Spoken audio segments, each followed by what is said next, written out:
Then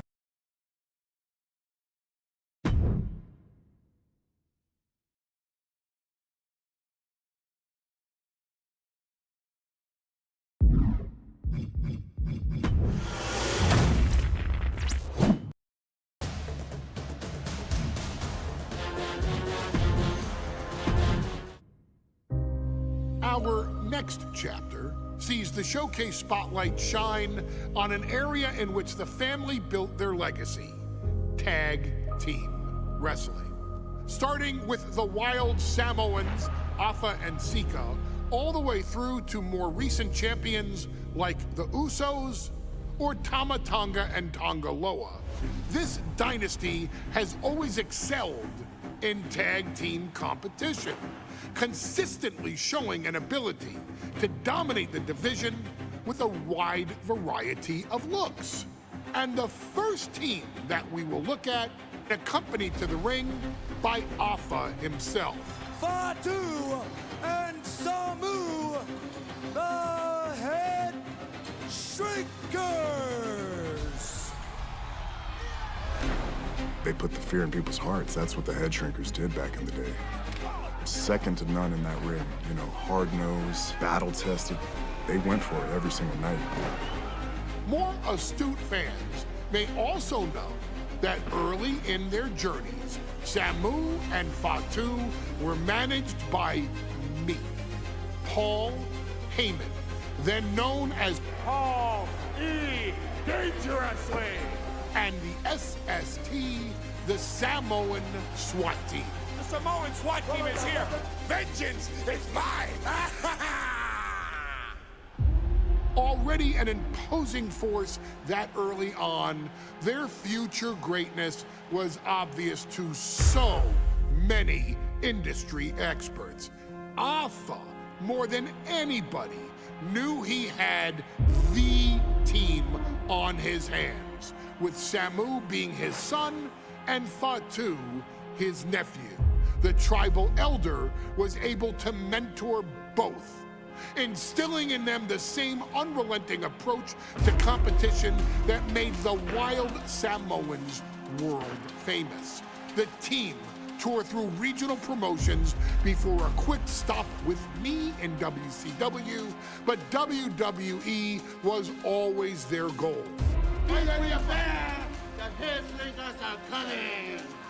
Upon arrival, it was clear that the dynasty's next generation had indeed arrived, immediately drawing comparisons to their world-renowned predecessors. 10 years before it became cool to say, Samu and Fatu displayed ruthless aggression in the ring, overwhelming opponents before the bell and continuing the non-stop attack until their hands were raised in victory. Deceptively agile for men of their size, they brutalized the opposition with devastating dives from the top rope. The duo would eventually go on to capture the WWE Tag Team Championships in the spring of 1994, fulfilling the promise and carrying the legacy to even greater heights. At WrestleMania 9, the Head Shrinkers' one and only in-ring WrestleMania appearance saw them taking on Rick and Scott, the Steiner brothers. Be prepared, Steiner brothers. We're gonna give you a pain that you have never felt before. Yeah! While I'm not one to make excuses, I am one to give opportunities to you, our expert gaming member of the WWE Universe. And so, today, you have the opportunity to make things right.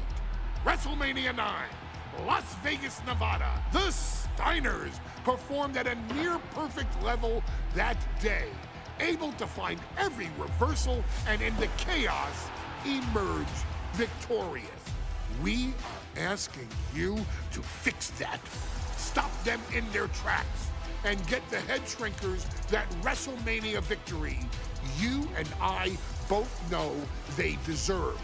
But if you're not careful, you're going to find yourself reliving the very same memories that have haunted Samu and Fatu for years. Steiner lines, suplexes, Frankensteiners that will all bring your evening to a vicious, miserable end.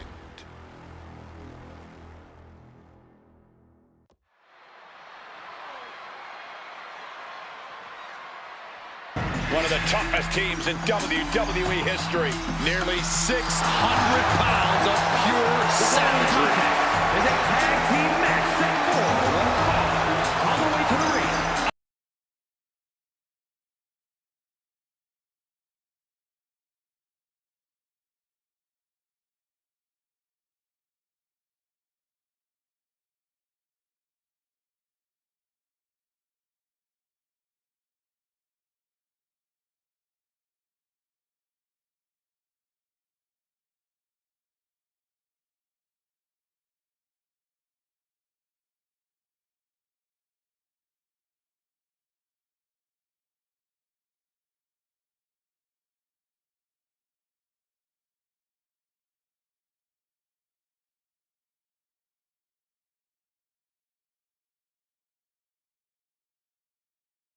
And the last thing you want to do is come up on the short end. Pride is on the line, and as is a stake to the claim of being the toughest team in all of WWE.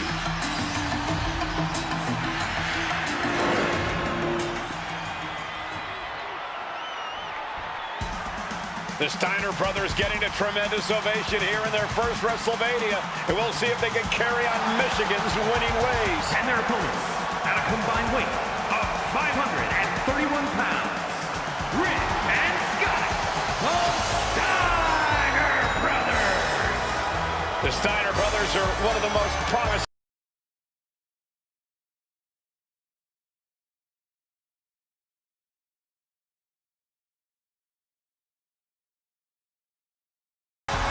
Let me warn the WWE Universe right now. This is going to be a brutal match. Just two heavy-hitting tag teams going at it. Physical, smash-mouth wrestling. And like Saxton said, it won't be pretty at all.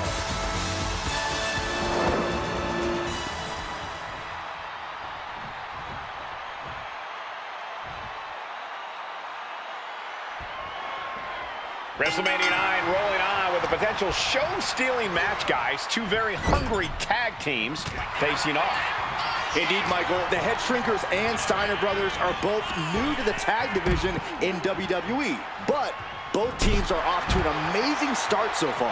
You have to imagine whichever team wins this high-profile fight becomes an instant top contender. Schoolboy Clyde to put this one away. Lifts up the shoulder. Very soon to be going for a pinfall. Getting him right into the corner. Boom! What a right. WrestleMania 9 shaping up to be a big night in the tag division, guys. Indeed it is, Michael. Two great young teams competing now. And later tonight, none other than Hulk Hogan will lead the Mega Maniacs against Money Inc. for the tag team titles. Odds makers in Nevada have the smart money on Hulk Hogan leaving Vegas. Bear hug, squeezing the breath out of them. The bear hug, and a way to get out of it is being on display right here. Clothesline. A bit of provocation from Samu. Up on their shoulders. Down in a hurry. The Head Shrinkers accompanied at ringside by Alpha, but he's not the only tag team legend serving in a managerial role tonight. That's right, Michael. Just like Alpha, Mr. Fuji earned many WWE tag titles as a wrestler. But now, he's hoping to lead Yokozuna to the WWE Championship. And looking at all the top young talent in this ring, I see many other main event stars of the future that could follow the lineage of Yoko. There may be an abundance of togas in the arena today, but you're not going to see a lot of Greco-Roman wrestling out of the head shrinkers. They're just looking to hurt the Steiners. And that actually may help Samu and Fatu here. The Steiner brothers have earned most of their wins by utilizing their amateur wrestling skill set. I can't imagine they'll get many grappling opportunities against dedicated brawlers like the head shrinkers. The Head Shrinkers and Steiners are two of the brightest young teams in WWE, but they both come to this match with a few years of experience in WCW. The Steiner brothers earned many tag accolades in WCW, but Rick and Scott have their share of singles titles too. Meanwhile, Samu and Fatu were never quite able to break through before WWE. You know that has to serve as motivation for the Head Shrinkers tonight. And now placed in the corner. Oh, that's gonna sting. Big hip attack.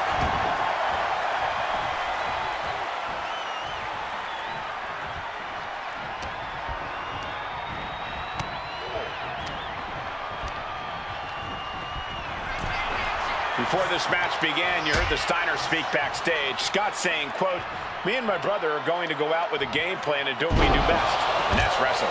That's all well and good for the Steiner brothers, but Alpha has gone on record saying that his men are looking to tear Rick and Scott's heads off.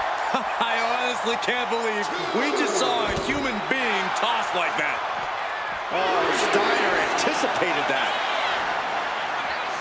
Oh, strong impact. The WWE Universe is pouring more fuel on his fire right now.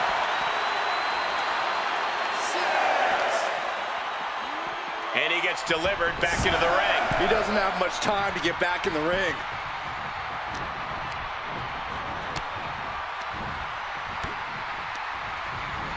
Launched right out of the ring. Boom. And we are really seeing the amazing skill sets of all four men in this tag team showcase. Well, we already knew about the brawling of the Head Shrinkers and the grappling of the Steiners, but men as big as these four behemoths should not be able to fly around the ring like they have thus far. It is made for an extremely tough act to follow, guys. No, nothing fancy here. Tasting victory. Backed up. Reverses the pin. Shoulders down. He clearly wants to dish out more punishment. And he got to his partner. And there goes Steiner sent outside the ring. Fatu like a one-man wrecking machine right now, cleaning house. Oh, look at this, the power by Scott Steiner. But the tag was made and Scott not aware. Big kick. Scott Steiner did not see the blind tag made by Samu. Oh, this is not looking good for Steiner. And this is what the Head Shrinkers do. Top-tier tag team wrestling. Steiner didn't see the tag, decided to hot dog around, and got a foot in the face for it. Despicable. That was simply a despicable display we just saw. Oh, my gosh. As we find ourselves surrounded by all this pageantry, do you think either of these teams is feeling the pressure of their first WrestleMania? I can tell you that Samu and Fatu truly did not care. Alpha has turned these men into brutal fighters who simply want to destroy their opponents no matter where the fight takes place. And as for the Steiners, we know they have big match experience, tons of amateur championship bouts in college, and some of WCW's biggest events. But even those can't hold a candle to the spectacle of WrestleMania. Man, what timing on that counter. Countering each other again and again. Ooh. Brought down with a roundhouse. Attacking the knee. Samu dishing it out now. The Head Shrinkers smartly keeping themselves out of the grasp of Rick and Scott Steiner. There is a method to the madness of the Head Shrinkers. The match clearly taking a heavy toll. Yeah, he's on his back foot now. I don't see things turning around in his favor. Big back body drop. Delivers the headbutt right between the eyes. Samu skills all the way up. From the top. Totally missed that one.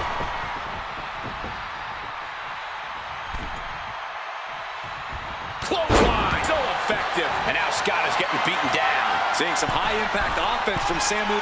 Flying. Oh, man, he landed rough there.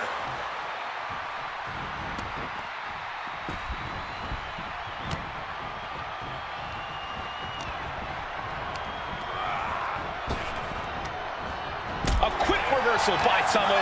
Samu looking to get back in this. Maybe Samu's found a new source of aggression to battle back with.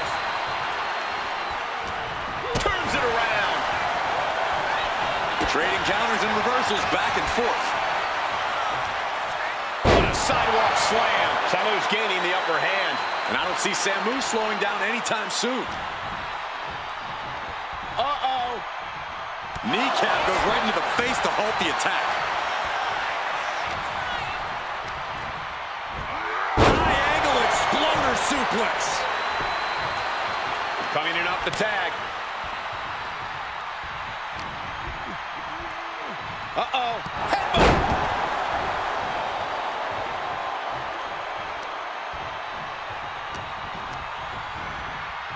And into the turnbuckle he goes. Headbutt after headbutt after headbutt. Oh, look at this ruthlessness in the bottom turnbuckle. He makes the tag here. Scaling the turnbuckle here. Watch out! High impact from above. Fatu hoping that this is the end. He cuts the pin attempt short. Well, that one looked like it muzzled Steiner a bit. Yeah, Fatu put a little extra oomph into that one. Oh, kick right in the face.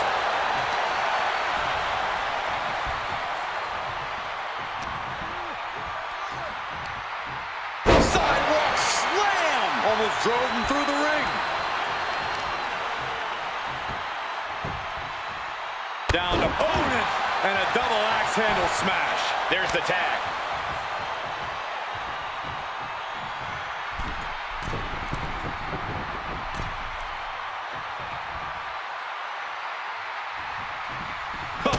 Oh, big boot. Up the rope he goes. Launching. He almost got caught by that one. And guys, what a war we're witnessing between the Steiners and the Head Shrinkers.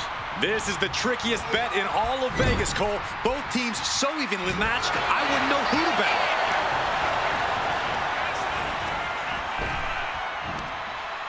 Thunderous power slam. What was that? He had him exactly where he wanted him.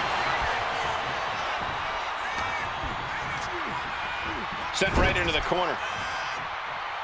He's in a bad spot on that turnbuckle. Oh my God, all the way to the outside. That hurt.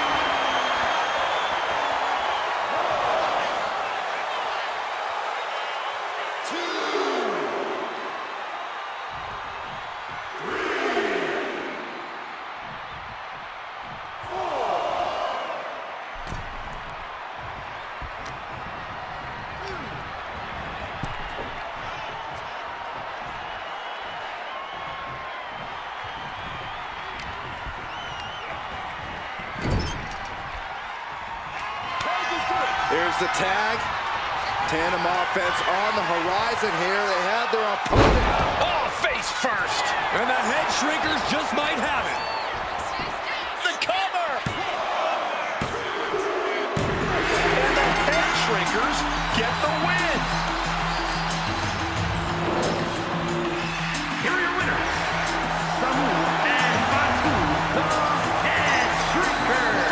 And what a huge win for the Head Shrinkers tonight. Samu and Fatu making their family proud and proving themselves as top contenders in the tag division.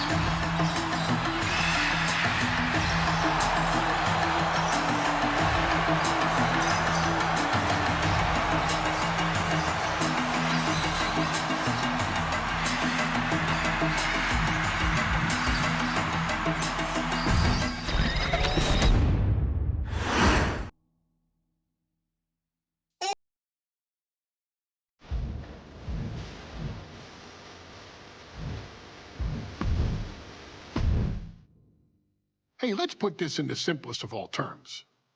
Dwayne "The Rock" Johnson is the biggest celebrity on the face of the planet today.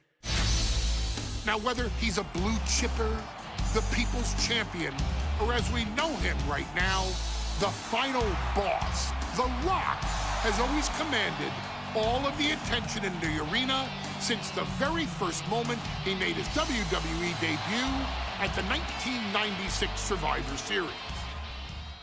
Born into this business, The Rock would become WWE's first ever third-generation superstar, following in the footsteps of his father and grandfather.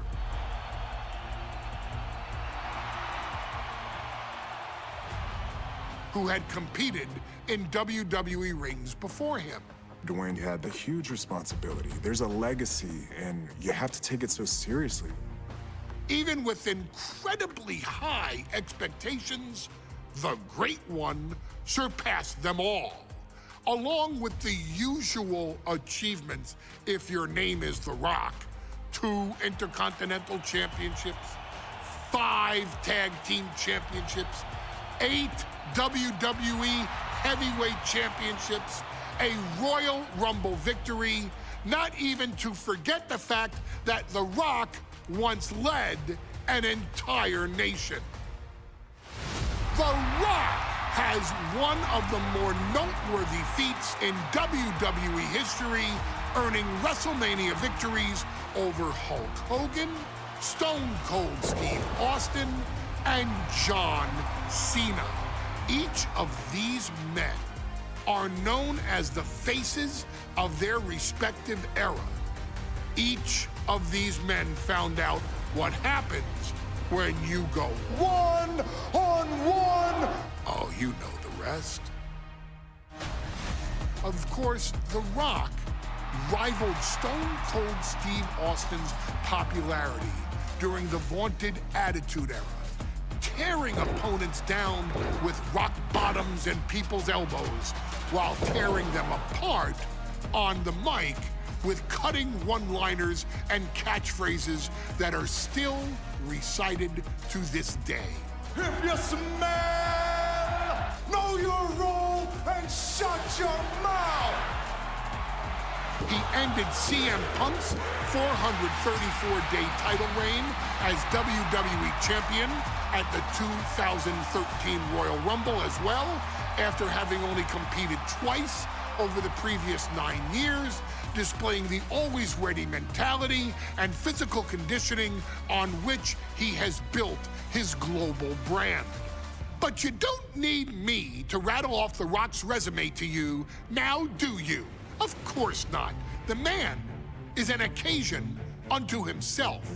He has headlined the biggest events against WWE's most iconic superstars and has always found a way to, how does he put it?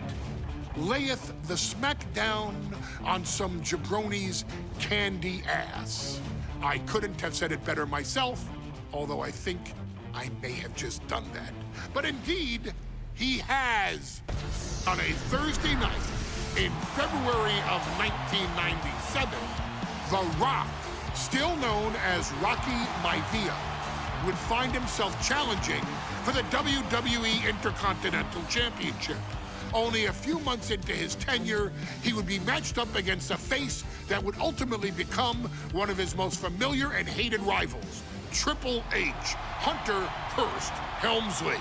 Seemingly overmatched by a more seasoned opponent, a youthful Rock would demonstrate all the traits that have come to define him in the years since. Tenacity, high IQ, and that legendary Samoan strength to ultimately surprise Helmsley and kick off the first championship reign for Rocky Maivia. It would be the first step of a journey that has ultimately led The Rock into the pantheon of WWE's elite. So now it's all in your hands. It's up to you to showcase the undying drive that makes The Rock the hardest worker in the room to deliver a shocking upset against the Greenwich snob himself. guide The Rock to victory over Triple H at a very special Thursday, Raw Thursday, to give the first jolt to what would become the most electrifying career in sports entertainment.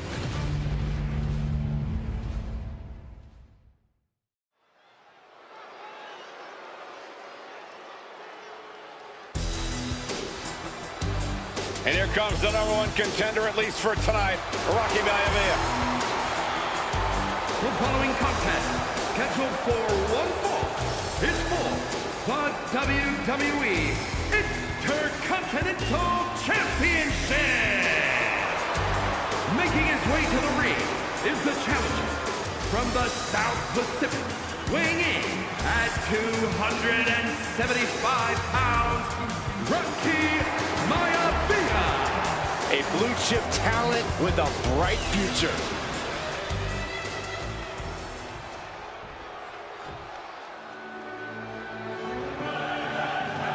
On his way to defend the Intercontinental Championship, Hunter Hearst Helmsley. His opponent from Greenwich, Connecticut, weighing in at 246 pounds, the WWE Intercontinental Champion, Hunter Hearst Helmsley. Helmsley is scheduled to face another challenger at an upcoming show this Sunday. He's taking the risk, stepping in here against a newcomer, Rocky Maivia. Well, you can consider it risky, you can consider it overconfident, but any way you look at it, it's a dangerous move by Helmsley to take on an athlete who has been on a real roll. Rocky Maivia has been successful thus far in WWE, and Rocky is focused. Rocky is only thinking about tonight. Saxton, just curious, have you ever exercised your right to remain silent? I am tired of all this talk about Rocky Maivia. Yeah, he's been on a roll, but it could all come to a screeching halt tonight at the hands of Hunter Hearst Helmsley.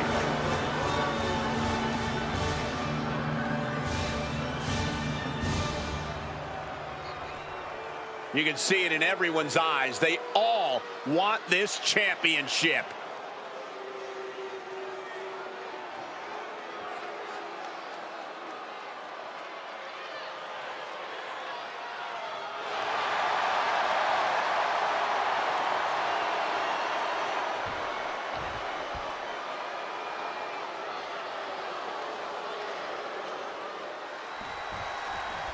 The Intercontinental Championship is on the line here between two superstars who don't have anything nice to say about one another. The challenger, Rocky Maivia, and our current champion, Hunter Hearst Helmsley. Well, Helmsley is our champion for a reason. He's a cut above the rest, a higher class of in-ring competitor. This Rocky Maivia guy should learn his place and respect his betters. Well, that attitude is exactly why Maivia is so eager to go after Helmsley and his title. He wants to prove Helmsley is just a snide and arrogant blowhard who doesn't deserve to be champion. Only one of these men will leave this ring our Intercontinental Champion. This should be a memorable match. Watch out! He manages to slip out of the way. Intercontinental Championship at stake right here in Lowell, Massachusetts. We're expecting an emotion from the top. And able to beat Helmsley to the punch. Driven into the barricade. Pulled in for a Belly to belly.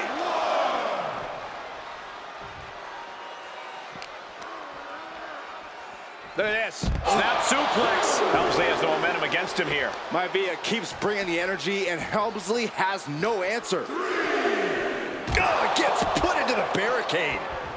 And Rocky is delivering solid damage, but needs to remember to get Helmsley in the ring. The title can't be won outside of the squared circle. And he slides him back to the mat.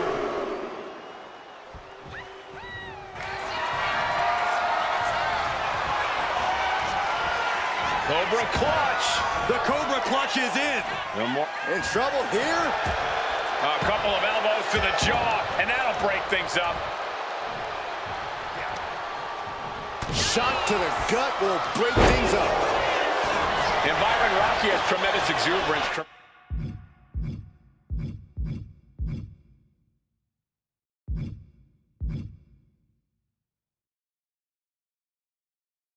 Tremendous youth. He's going to be a star for a long time. I think Rocky Maivia shows more promise than any other wrestlers I've seen come into WWE. You talk about second-generation wrestlers, but with Rocky, you're talking about 3 generations. This guy is going to be phenomenal. If Rocky Maivia is going to take down the more polished and experienced Hunter Hearst Helmsley, he's going to have to do it with unrelenting energy. Rocky has to keep coming at the champion with big attacks until Helmsley collapses under the onslaught. Yeah, it's a bold strategy that will take everything the young Maivia's got, but you're right. It could be his best path to his first championship win. Maivia with a nice turnaround. Raw drop kick. Deeper into this match now, and I think it's Helmsley who's reaching peak frustration. Can't quite put Rocky Maivia away. A testament to the never-say-die attitude of this young superstar. And he gets it from his perched up top. A diving knee drop. And give credit where it's due. Rocky Maivia is leaving nothing in the ring in pursuit of the Intercontinental Champ. Hunter whipped into the corner. Nobody home. Rocky hit hard. And now Hunter looks to take over this match. Helmsley muscling Maivia up to the top turnbuckle and a big right hand. Helmsley with something big in mind here for his challenger tonight.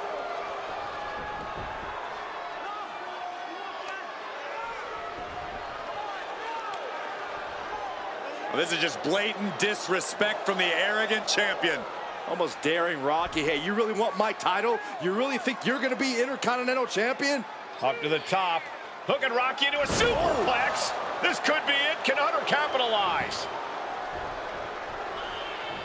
This could be it. Hook of the leg and a cover, and Rocky stays in it, getting his shoulder up. Still not enough to put out the flame of Rocky Maivia. Hunter has to be asking himself, what else do I have in my arsenal? And I think we may get our answer, gentlemen. Yeah, it's just a matter of time, I believe, before this one's over. Hunter hooking Rocky, taking his time, looking to put him away. But Maivia just collapsed. This just shows you how much damage Hunter Hearst Helmsley has inflicted on the challenger in this matchup. I think Maivia's done. Official might want to step in, call this one. The official checking on Rocky. Hunter Hearst Helmsley believes this is close to being over. Lifting him back up again. Rocky rolls through. Shoulders down. Rocky wins the title. Rocky Maivia has shocked Hunter Hearst Helmsley. Here is your winner, and the new Intercontinental Champion, Rocky Maivia. We have a new Intercontinental Champion.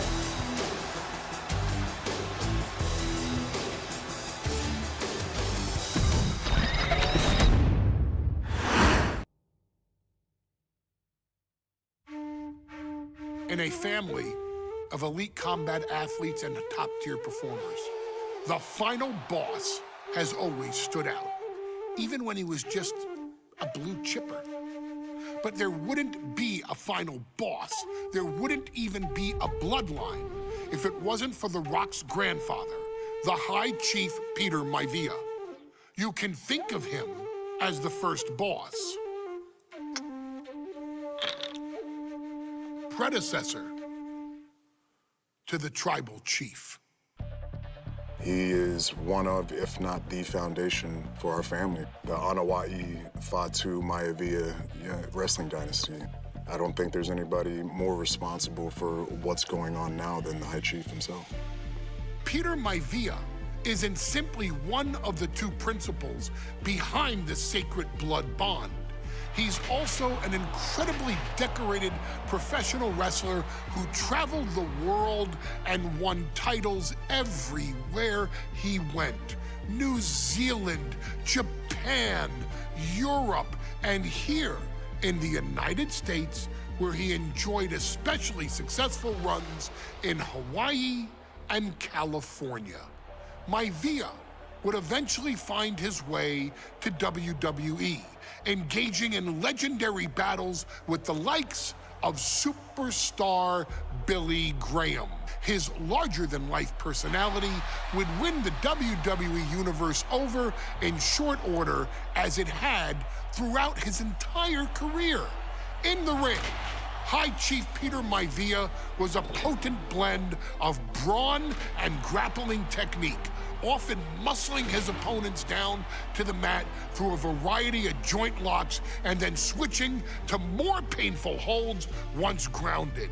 His sleeper hold and stump puller were both feared and renowned, and make no mistake about it, Maivia knew there was always more than one path to the ultimate victory.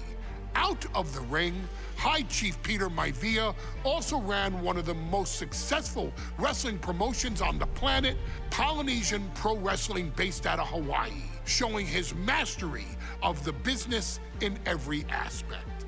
His induction into WWE's Hall of Fame class of 2008 was supremely deserved, forever enshrining Peter Maivia as the legend he always was. And now, we present to you the opportunity to walk in the boots of the legendary High Chief Peter Maivia, facing off against one of the most legendary WWE rivals, George the Animal Steele. You will settle this score once and forever, and showcase the overwhelming strength of Peter Maivia, which has ever since remained as a hallmark for every single solitary member of this bloodline. Steele is no easy battle, though. He thrives in the chaos, one of pro wrestling's true madmen. He'll even try to eat part of the ring if he thinks it'll help him break you down. So do your best and honor High Chief Peter Maivia properly with a resounding victory.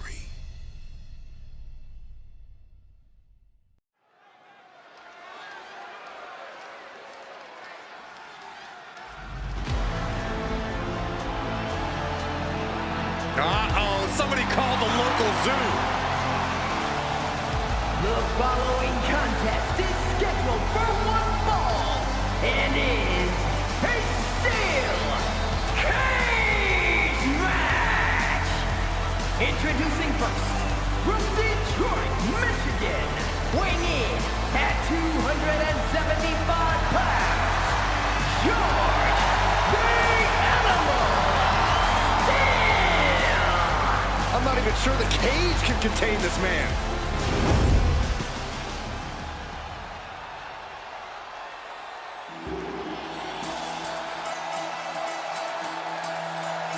And strolling down the aisle, the opponent of George Steele, Peter Maivia.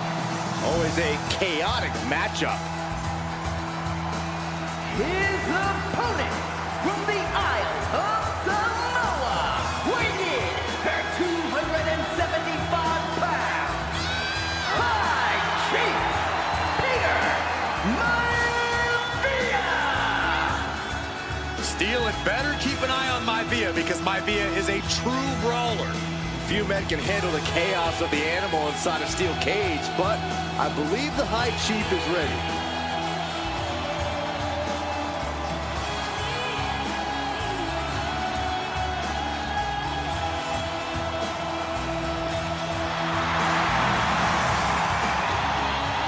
Maivia carrying such pride into the ring. Very stark contrast to Steele. We'll see which prevails tonight.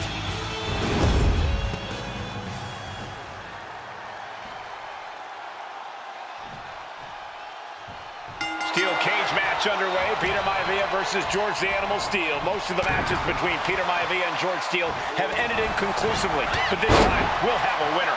These are two very different men, Cole. The High Chief is a man of great pride and respect for the ring, while Steele is, well, he's an animal. I can't think of two opponents with more opposing styles. You said it, Corey. Let's just hope this one gets taken care of in the ring tonight. Nice scoop slam. Some folks call Peter Maivia the Flying Hawaiian, and the reasons are obvious for that moniker. But guys, how has he earned the other nickname of the High Chief? Well, Cole, Peter Maivia is very close to the Anoa'i family. In fact, Peter's considered a blood brother to the patriarch of that clan. When you add on the fact that Maivia was born and raised in Samoa, you can see the great pride he has for that land and its people in the tribal ink that covers his body. Oh! Well, George has certainly seen better days. Oh my goodness, dribbling the opponent's head like a basketball. Peter Maivia now with the upper hand. Yeah, and Maivia has really figured the animal out here. The High Chief just refusing to be intimidated. The animal has no idea what to make of Maivia. The High Chief Peter Maivia really making a name for himself at WWE, but he's had plenty of experience on the way up. Plenty of championships on the West Coast, but he's made the biggest splash in Hawaii, where he earned multiple tag team titles. Oh yeah, Maivia is a huge celebrity on the islands. In fact, I've heard some consider him the personification of Maui. Just punishing their opponent. Headbutt! Oh, what impact! He's getting completely overwhelmed now. And you can see Steel is struggling to weather the storm with the High Chief. Oh, vicious headbutt. Man. George the Animal Steel is not a wrestler by any stretch of the imagination. Take it over! Go for the win here! Gets reversed! Is it enough? That's an unusual decision.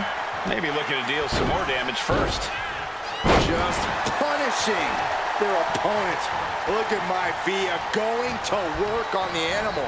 The High Chief has all the answers right now. Big back body drop. What elevation. Maivia overwhelming his opponent here. A series of disabling maneuvers from Peter Maivia. Crucial turnaround there because George was falling behind. But George has to push now while the window's open. Great way to completely disrupt the momentum and buy yourself some time. Two very opposing styles in every sense of the word, Corey. High Chief Maivia is a much more physically gifted and talented athlete in the ring than Steel. What's it going to take for the animal to get the upper hand here? Well, he's got to be even more chaotic than ever inside this cage. Nothing about Steel makes sense to someone as traditional as Maivia. There's never any telling what the animal's going to do in a match, and he needs to keep it that way.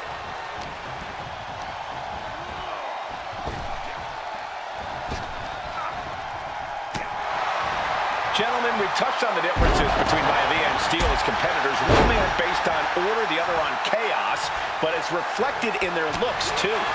Indeed, Michael. Just look at the sculpted physique of the High Chief. And the tribal tattoos on his body are extremely intricate and definitely eye-catching. And Steel is, well, he's an ugly creature. Enough hair on his upper torso to classify as fur. Folds in his bald head. He's like a modern-day Neanderthal. Oh, he saw it coming. Sometimes in the middle of a hard-fought match, you need a snack. He's slow to get up and unaware of the massive target on his back. Mistake made by Steel. George the Animal Steel might be a bit of an underdog here. In fact, he lost the match by countout to the High Chief. In Steel's defense, I'm not sure he knows how to count exactly or how to read the rule book. So he's got to be happy to be in this cage. Well, Maivia is called the High Chief in part because of his commanding presence in the ring. He's more than ready for what the animal will throw at him, even inside a cage. Fist drop. Hold on a second. Could be a matter of time. Submission being locked in. A stump puller. It's locked in so tight. He lets go of the hold, but I don't see any reason for it. No telling what's going on in his mind right now, Michael. Ooh. Ah, right to the throat.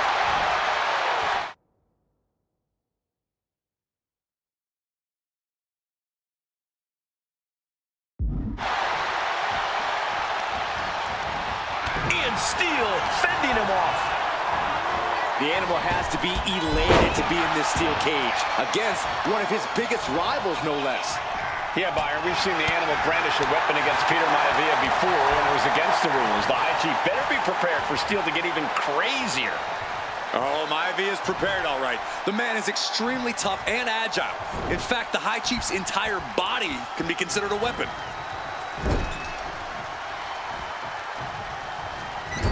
Clubbing blow. torture your opponent's neck. I like it. Had it scouted. Now can capitalize. Uh-oh. Headbutt. Looking vulnerable now, guys. Ooh. Shoved into the ropes and attacking the lower back. From behind.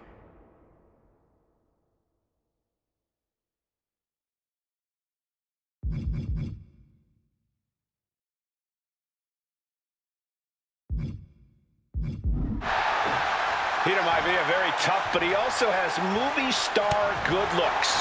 Quite the combo. And it served him well, Michael. In fact, the High Chief has major acting and stunt work credits to his name. And who knows? Maybe we'll see the Maivia name on Hollywood billboards again sometime. Well, before any of that happens, the High Chief needs to survive this war against the animal. Peter Maivia is looking unstoppable now. Steele now just...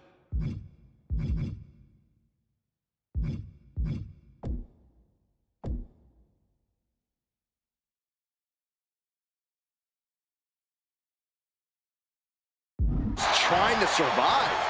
Man. Dropped him with a big shoulder tackle.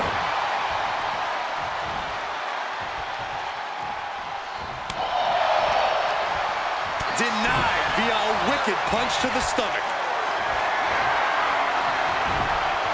Whoa, right into a chop block. Debilitating counter.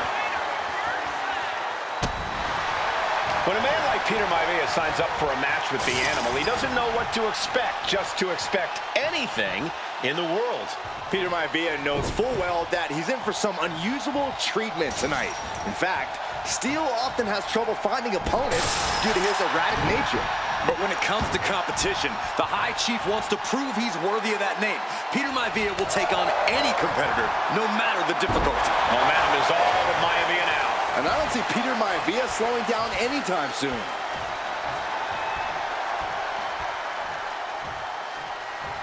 He connects with a counter. He's managing to find some of that needed breathing room. This could be a good chance for Steele to get some distance and rethink things. Punishing. And George Steele has the High Chief. He could be looking for a submission. Able to punch his way out. Nice side headlock applied. Oh, and a right hand for good measure. Oh, man! Intercepted the attack with a kick to the face.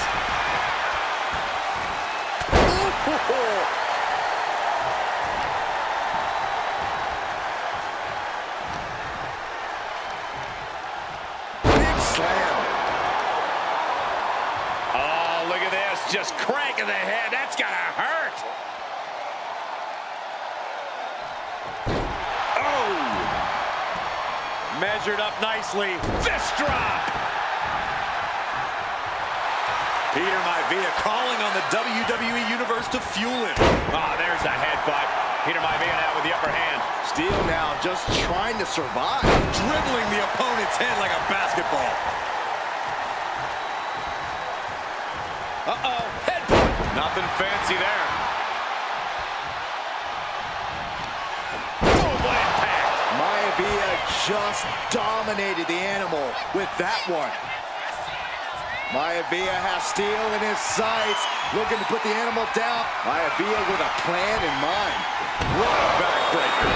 Is it enough? Is it enough for Peter Maivia? 2. And the High Chief defeats the animal. Here is your winner, High Chief Peter Maivia. Anytime these two have faced off, it's been eye for an eye. But the steel cage has finally delivered a decisive victory for the High Chief, Peter Maivia.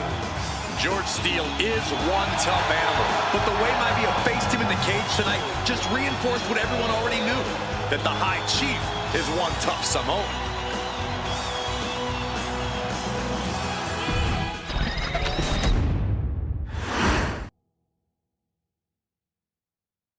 She's not like most girls. She's also not like most WWE superstars. Nia Jax, the reigning queen of the ring, is a reckoning. a force of nature that blitzes right through her competition.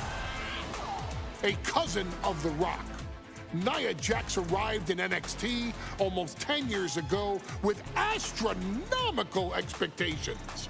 Undaunted, Nia Jax would dominate early opponents, finding herself competing for the NXT Women's Championship mere months after her debut. It did not take long for those running Raw and SmackDown to take notice. Well, our next pick, Nia Jax.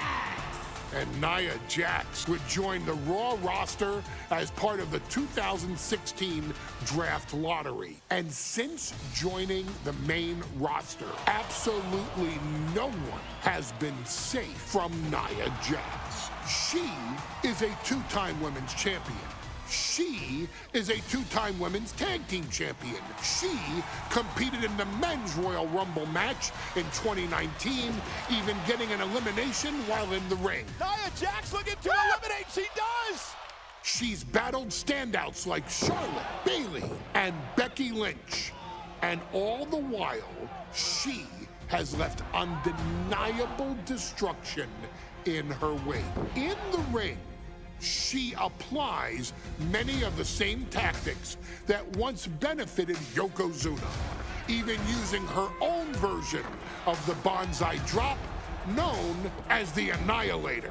And just like its namesake, if it connects, your night is over.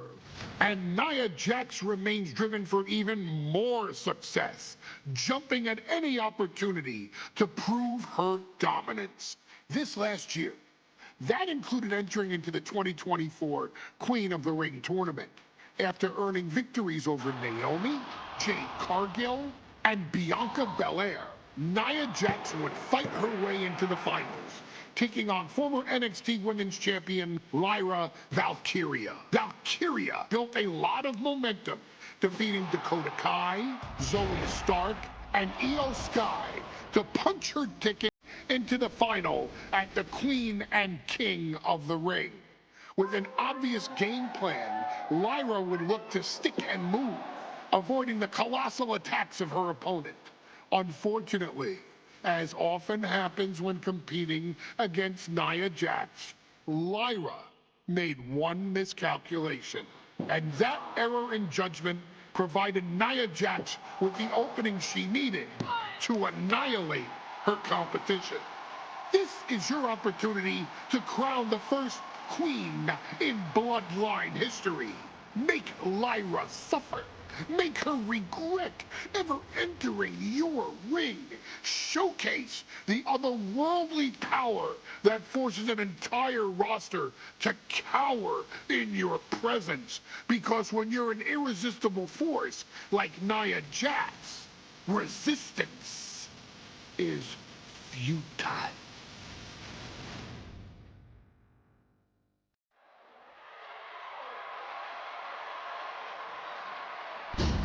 And now a dark horse will face an unforgiving titan in hopes to don the crown. Lyra Valkyria versus Nia Jax in the Queen of the Ring finals. The following is the final match in the Queen of the Ring tournament. Introducing first, from San Diego, California, Nia Jax.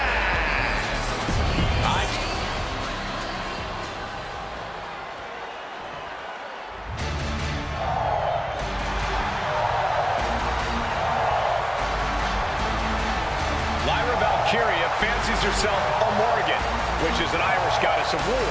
As they were on the battlefield, they used to take the shape of ravens to fly around and decide who would live and who would die. That is what Lyra Valkyria is bringing to the ring here tonight.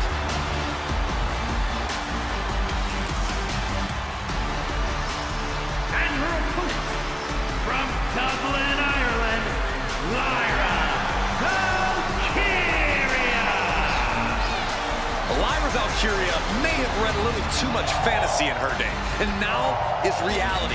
Lyra Valkyria is about to go toe-to-toe with a real-life, fire-breathing dragon in the form of Nia Jax. Nia Jax, who's in the best physical condition of her career, tonight will make someone Will it be Lyra? Will it be Nia? We'll find out in a matter of moments. And guys, you win the crown. Guess what waits for you in August? A date with the champion of your respective brand at SummerSlam.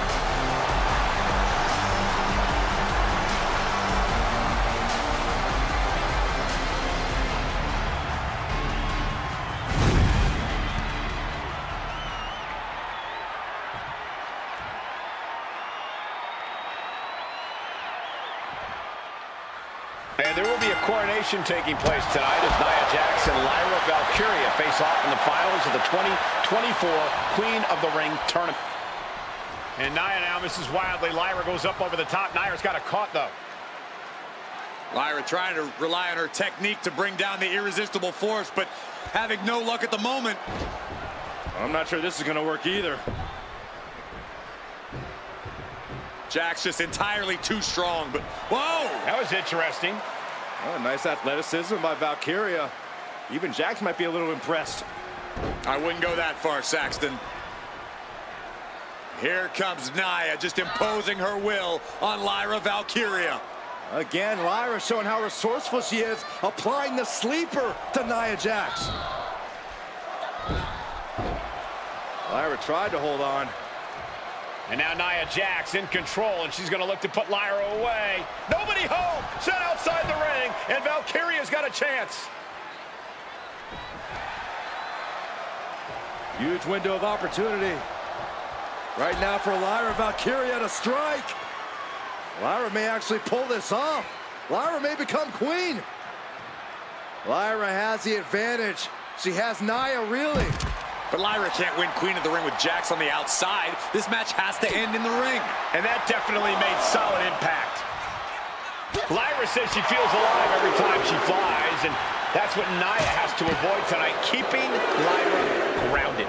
The woman thinks she's a bird, Cole. What do you expect? It's symbolism, Graves. That was a powerbomb with one message in mind. Absolute destruction. She's looking to go top rope here. Decides to leave the confines of the ring. Well, if you're Lyra Valkyria, what do you do to pull off a massive upset tonight? But Lyra's a technical wizard, Cole. In fact, from a technique perspective, she may actually have Nia Jax outgunned. And beyond relying on her technique, if I'm Lyra, I'm going to try to frustrate Nia. I don't know how possible that is, but if you frustrate Nia, she may make a crucial mistake.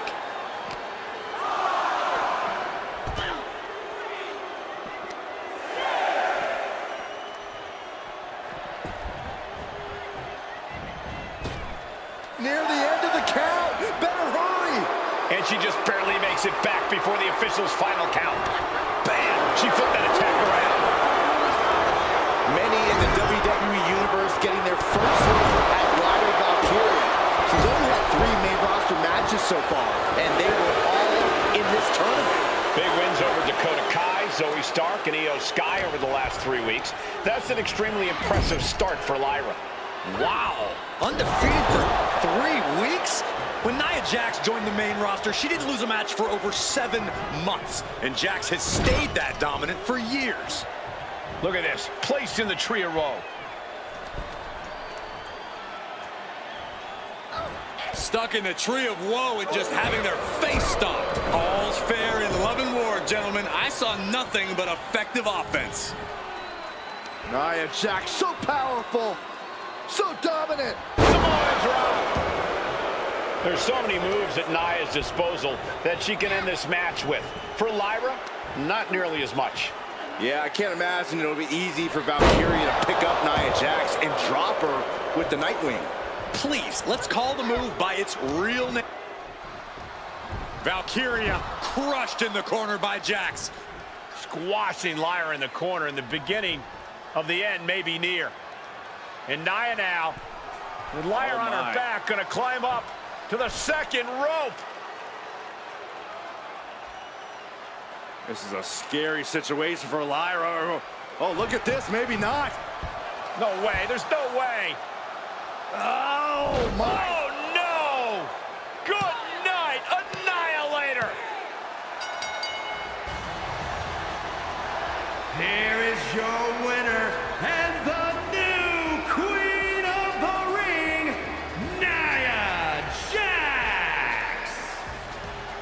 what a victory to the brand new queen of the ring. Nia said she would do it, and she backed up her claims. And now the Chief Content Officer of WWE and Triple H going to come in to congratulate Nia Jackson. Officially crown her the Queen of the Ring. Absolute dominance by the new queen.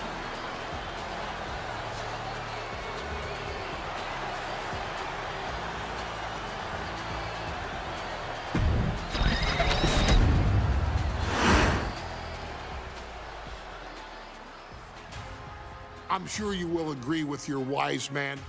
Many WWE superstars say they will do whatever it takes in order to achieve success. Quite often, it's a bunch of BS. But if you're lucky, you may run into someone who is willing to look out for the group.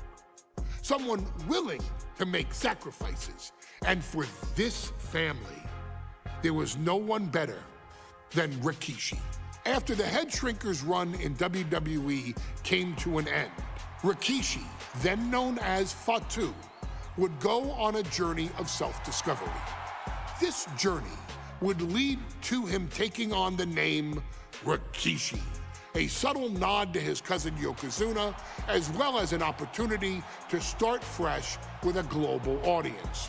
Well, my dad, when he became the Rikishi character, when you think about Samoan wrestlers, right, or mean, or aggressive, he made it like his own flavor, right? He had the blonde hair, still carried the aggressiveness, but I think he just wanted to add like a little flavor to it. But it became even more popular to our culture. Rikishi blitzed WWE from the jump, devastating opponents with new tricks and winning people over with his fat-ass dance moves. That Rikishi is fat, all right. P-H-A-T. And with this wave of newfound momentum came even more success, with Rikishi capturing the WWE Intercontinental Championship and displaying incredible athleticism in iconic moments like when he dove off the top of the steel cage. The year 2000 belonged to Rikishi. But little did anyone know, Rikishi held a dark secret regarding a decision he'd made not for his own benefit, but for the benefit of the family. It was at the 1999 Survivor Series that Stone Cold Steve Austin was hit by a car in the arena parking lot, forcing him from the main event later that night for the WWE Championship. For nearly a year, all of WWE was consumed with figuring out who was driving that damn car and why Austin was targeted in the first place. The verdict came in. The car was driven by Rikishi. Rikishi would stand strong. Stone Cold Steve Austin. I didn't do it for me. I did it for The Rock. What? Rikishi would lay out a years-long gripe that WWE preferred Steve Austin to The Rock, and so Rikishi had made sure that The Rock's only competition had been removed from the picture. Rikishi sacrificed his own popularity to reach this goal. The Rock thrived while Austin was on the shelf. For Rikishi, the struggle and fall was all worth it. Rikishi knew that he would eventually have to face off with the Texas Rattlesnake to answer for his sins. And he welcomed that meeting with open arms. What Rikishi was unprepared for was for WWE to stack the deck entirely, looking to make Rikishi pay for taking out their golden goose. Stone Cold Steve Austin was allowed to drive his truck directly to the ring and was generally given the freedom to do whatever the hell he wanted in the name of revenge. We are going to make things right. This time, when Rikishi and Stone Cold Steve Austin lock horns, there will be no stacking of the deck. Someone willing to give of himself so that his family, this family, can succeed, deserves better.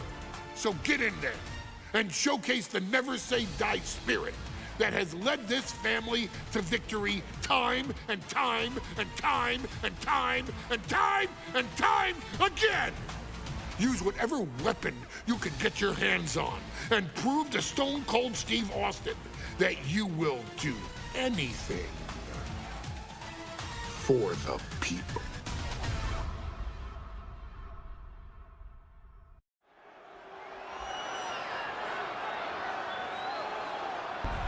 Is it legal to not show up?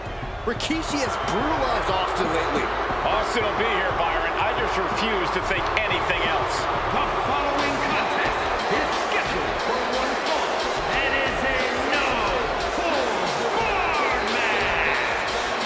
Introducing first, from the Isle of Samoa, weighing in at 424 pounds, Rikishi!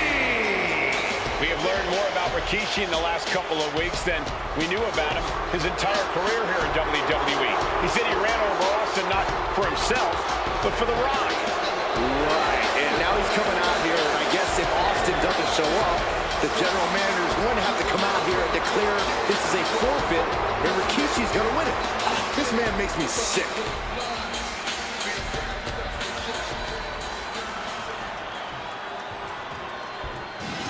Is he here? Well, there's the Rattlesnakes music. He's here. Austin's here. Stone Cold Steve Austin came here with no fear, no hesitation, just revenge. His opponent, from Victoria, Texas, weighing in at 252 pounds, Stone Cold Steve Austin! Austin fought for his life to make it back here, to make Rikishi pay. Now there is no way Rikishi can escape the Texas Rattlesnake. It's been almost a year since Austin competed in the ring. Austin is a man possessed. Rikishi feels good about running over Austin and said he'd do it again. That man is sick. Oh, Rikishi made two mistakes. One, trying to end Austin's life. And two, not being man enough to finish the job. Austin's going to absolutely tee off on Rikishi. This one is going to get ugly in a hurry.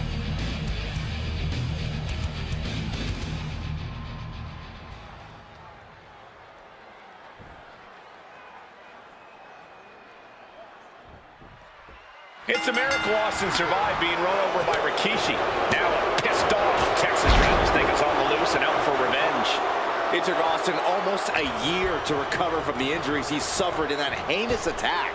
You can't blame Austin for the damage he inflicts on Rikishi tonight. Byron, a lesser man wouldn't have survived. Stone Cold promised that Rikishi's days of walking above ground are over. This is no holds barred. And though The Rock wants nothing to do with this altercation, we have to mention the sadness Rikishi has brought to him. Rock might be innocent in this whole ordeal, but I feel that somewhere inside his soul, The Rock is happy with what Rikishi's done. The Rock is proud to have Rikishi and his family. Well, Corey, what kind of lies are you trying to spread? We've heard Rock say Rikishi deserves what Austin is going to bring him. There's no family pride in that statement. I'm just saying that blood is thicker than water, and it's been an easier ride for Rock without Austin in the picture. And that's thanks to Rikishi. Sounds more like Rikishi is trying to take credit for all The Rock's success. I can't watch this anymore. Just someone make it stop. Let's hope this thing doesn't get any closer to us. Hoping's a good start, but we might be better off just backing up now. And looking at my monitor, it just makes me sick to my stomach watching Rikishi. This is a man who has no remorse and feels justified for running Austin down like a dog. Look, to be devil's advocate, you've got to look at Rikishi's perspective. He's proud of his Samoan lineage and saw an opportunity to give his people a leg up in the Shark Tank that is WWE. Are you serious, Corey? Rikishi ran over another human being. We're fortunate that it only put Austin on the show for 10 months instead of his whole life. It's sick that you would even condone what Rikishi did. Don't twist my words, Saxton. I'm not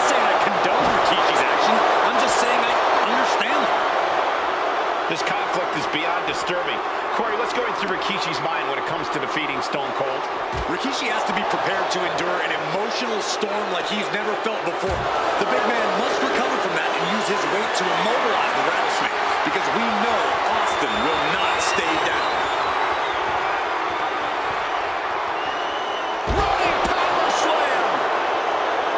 We've talked so much about motives leading into this match. In my view, Rikishis are delusional. His family have been given equal opportunities, and they all took full advantage of them. Yeah, my blood boils at the propaganda Rikishi's been selling. But I'll tell you about the most legitimate motive in this story, and that is payback for Stone Cold. Austin nearly had his life taken from him, and there is no greater reason to stomp the tar out of somebody than that. Bounce! Fights back against Stone Cold.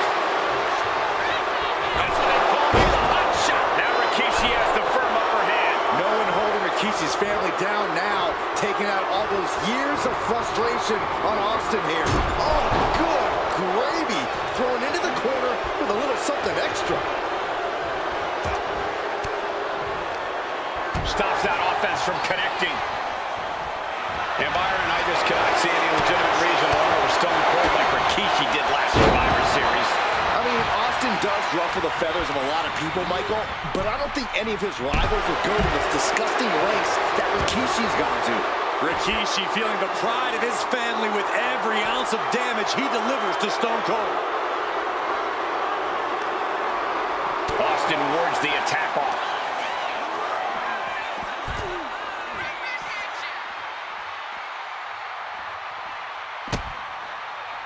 Drops the elbow. Perhaps looking for some kind of equalizer here. I guess he thinks the one thing missing in this match is a steel chair. Oh, man. Got out of the way, but can he capitalize?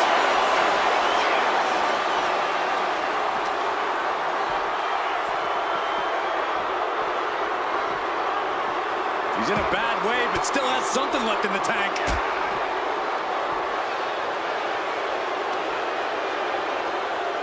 And he throws the opposition back into the ring.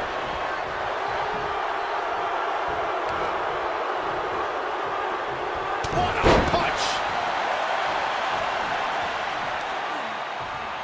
Uh-oh.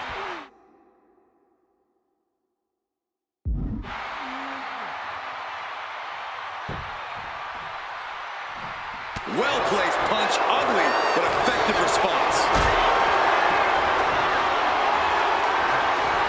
Look at this. This can't be good. Are you kidding me? Now count out as he takes things out of the ring. And do you hear this capacity crowd? They want more.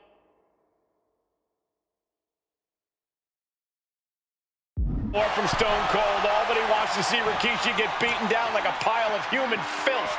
Sent straight into the barricade. And he comes in under the ropes now.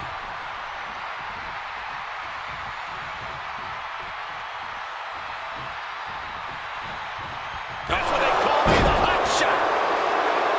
Scary mindset for the rattlesnake. Austin has scattered pictures of Rikishi all over his home. Said that every time he looks at Rikishi, he's looking at a dead man. Yeah, Rikishi taking that as an empty threat, thinking that Austin isn't the man he claims to be. But trust me, when Stone Cold says he has you in his crosshairs, that's no empty threat. Oh my gosh, going head on into the stairs. Into the barricade.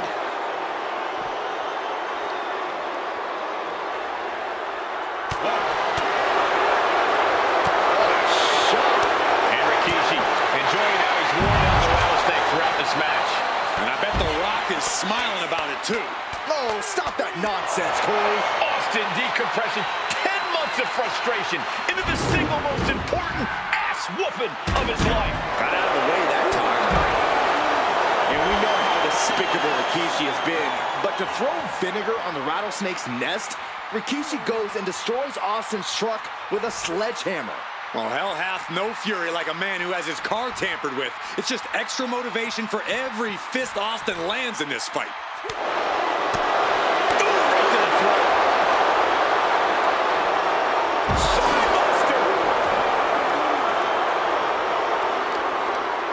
He gets him with the knee.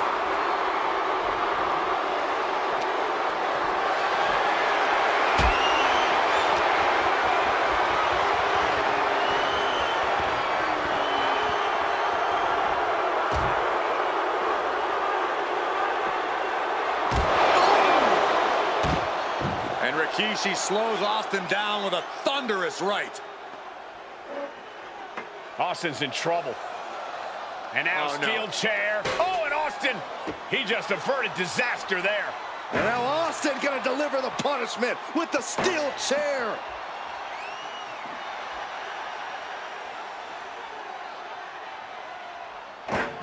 A relentless Texas rattlesnake beating the brakes off of Rikishi with a steel chair.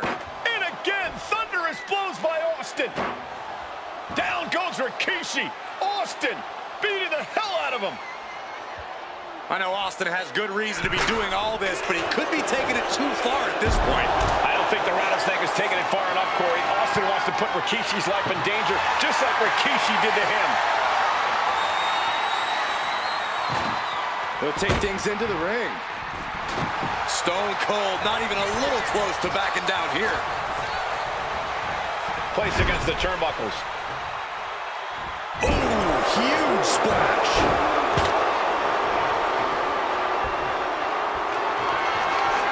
Scooped up, here it comes. Rikishi driver. It put Austin down. Unbelievable. Cashing in on that effort. Two. What a kick out. I don't believe it. Unbelievable tenacity on display from Stone Cold. Austin up his opponent. Rikishi driver. Rikishi got all of it. For the win. Two. He kicks out somehow. Austin somehow got the shoulder up. Intestinal fortitude on display from Stone Cold. When your opponent can hang after all that, you're wondering if earning a win might just be impossible. Caught the leg. I trapped the leg into a belly to belly. Impressive.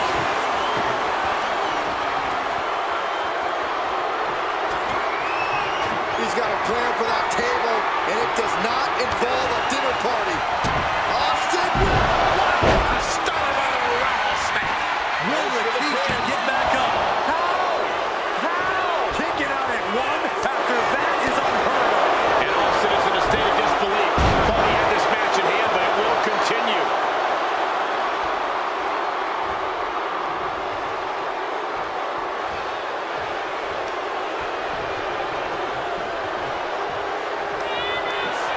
scooped up, here it comes. Rikishi driver. That has to be the one that ends this. 2 count. Rikishi somehow defangs the rattlesnake. Damn it.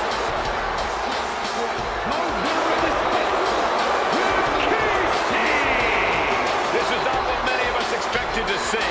We wanted to see retribution, but Rikishi was too much of a monster for Stone Cold tonight.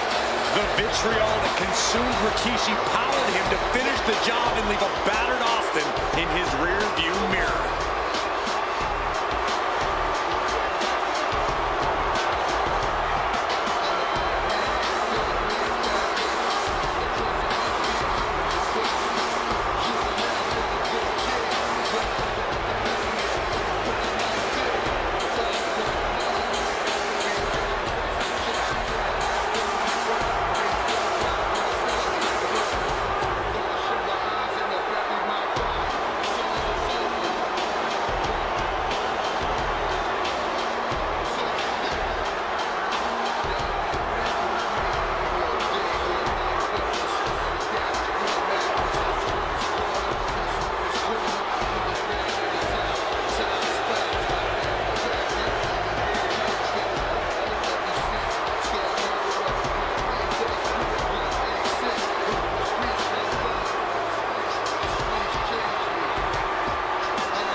His arrival signaled impending doom.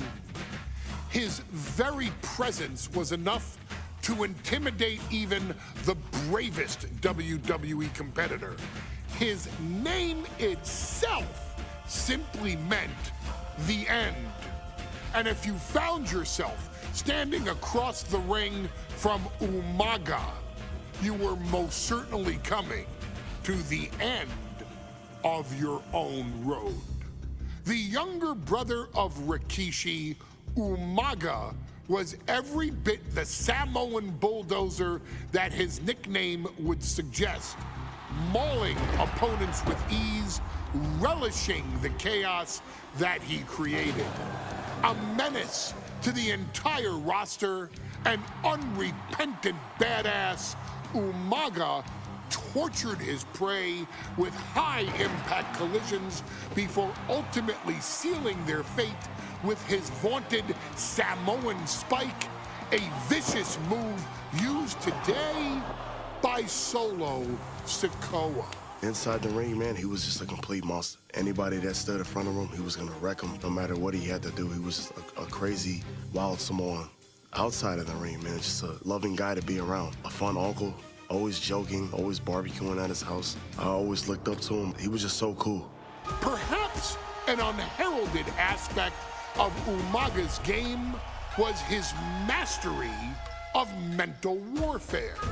Umaga loved to present a wild, out-of-control savage, one who needed manager Armando Alejandro Estrada to handle all the details while he destroyed opponents.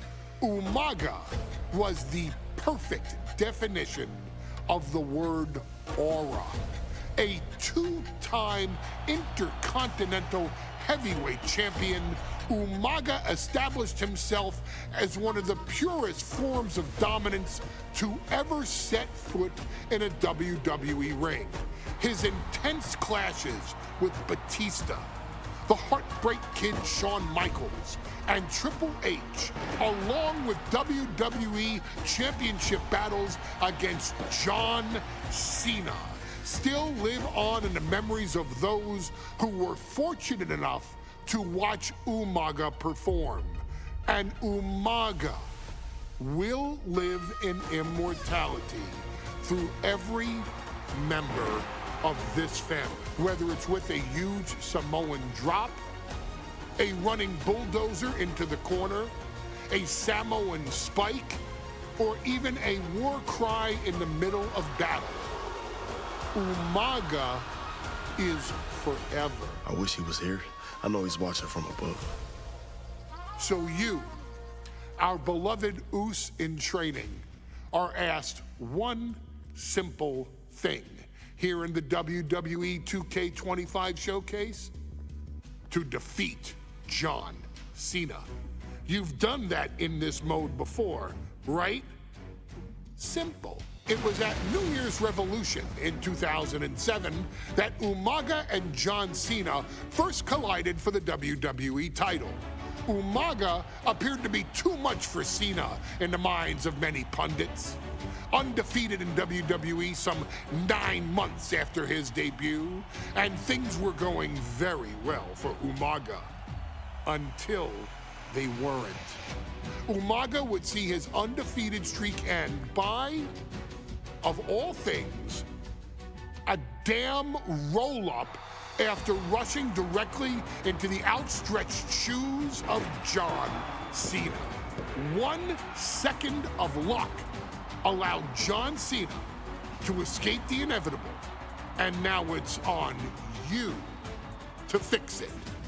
Head into that ring, showcase Umaga's cruel brutality, and get Umaga the WWE Heavyweight Championship victory that he should have gotten in the first place. I assure you, my dear friend, Armando Alejandro Estrada will make sure nothing else goes wrong if you take care of business inside the ring.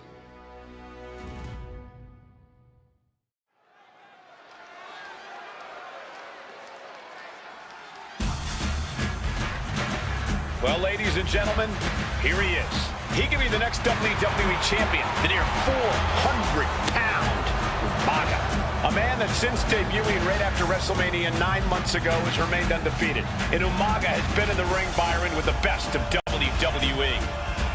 This man looks, moves, and sounds like a movie monster. Except Umaga is for real. He is a Samoan bulldozer, an 18-wheel version with a mean streak. Big, athletic, strong, and probably going to outweigh John Cena by well over 100 pounds. Since 1963, the WWE title has only changed hands twice here in Kansas City. That's twice in the last 47 years. But Umaga is a scary human being. He can easily change that trend right here tonight.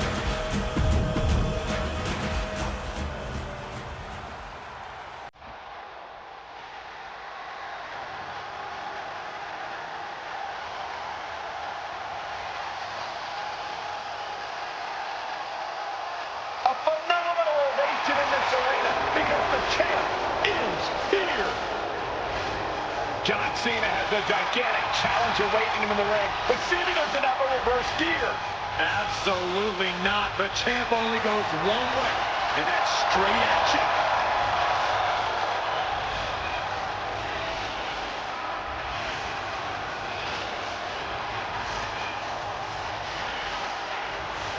John Cena, a three-time WWE champion, the handler of Umaga, Armando Estrada, trying to control this undefeated challenger. Once the bell rings, these two are going to go at each other full force.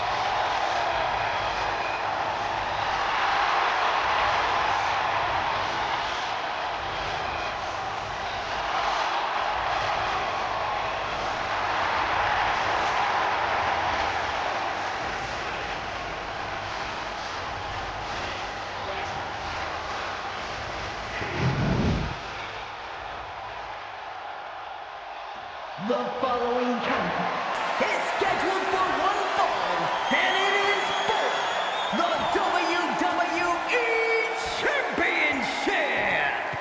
Introducing first, the challenger from the Isle of Samoa, weighing in at 353 pounds, Umaga.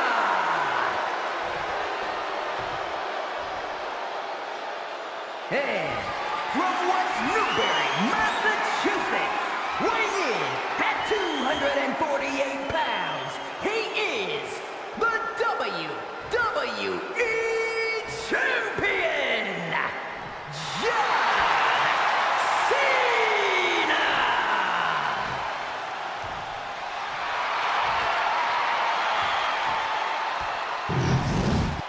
Intensity on the face of the champion.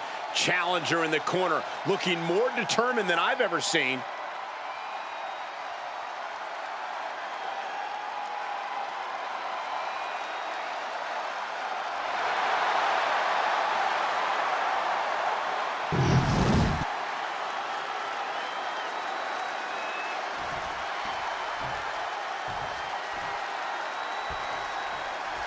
John Cena and Umaga battling here for the WWE Championship. Will John Cena halt the Samoan Bulldozer's path to destruction? Cena's going to have to go all out to accomplish that. No one has been able to withstand Umaga thus far. This brutal Samoan has made a mockery of his challengers and is perhaps the ultimate super heavyweight threat. Cena could be in for the greatest challenge as champion tonight. But if anyone can overcome the terrifying ruthlessness of Umaga, it has to be John Cena. Belly to belly. Such a unique situation for the champion John Cena tonight. This could be the first time in Cena's career that he comes in as an underdog champion. And that's a credit to the challenger. Anybody would be an underdog against a man that's undefeated. Umaga simply looks unbeatable. But John will fight you as long as he's breathing. That's the Cena style.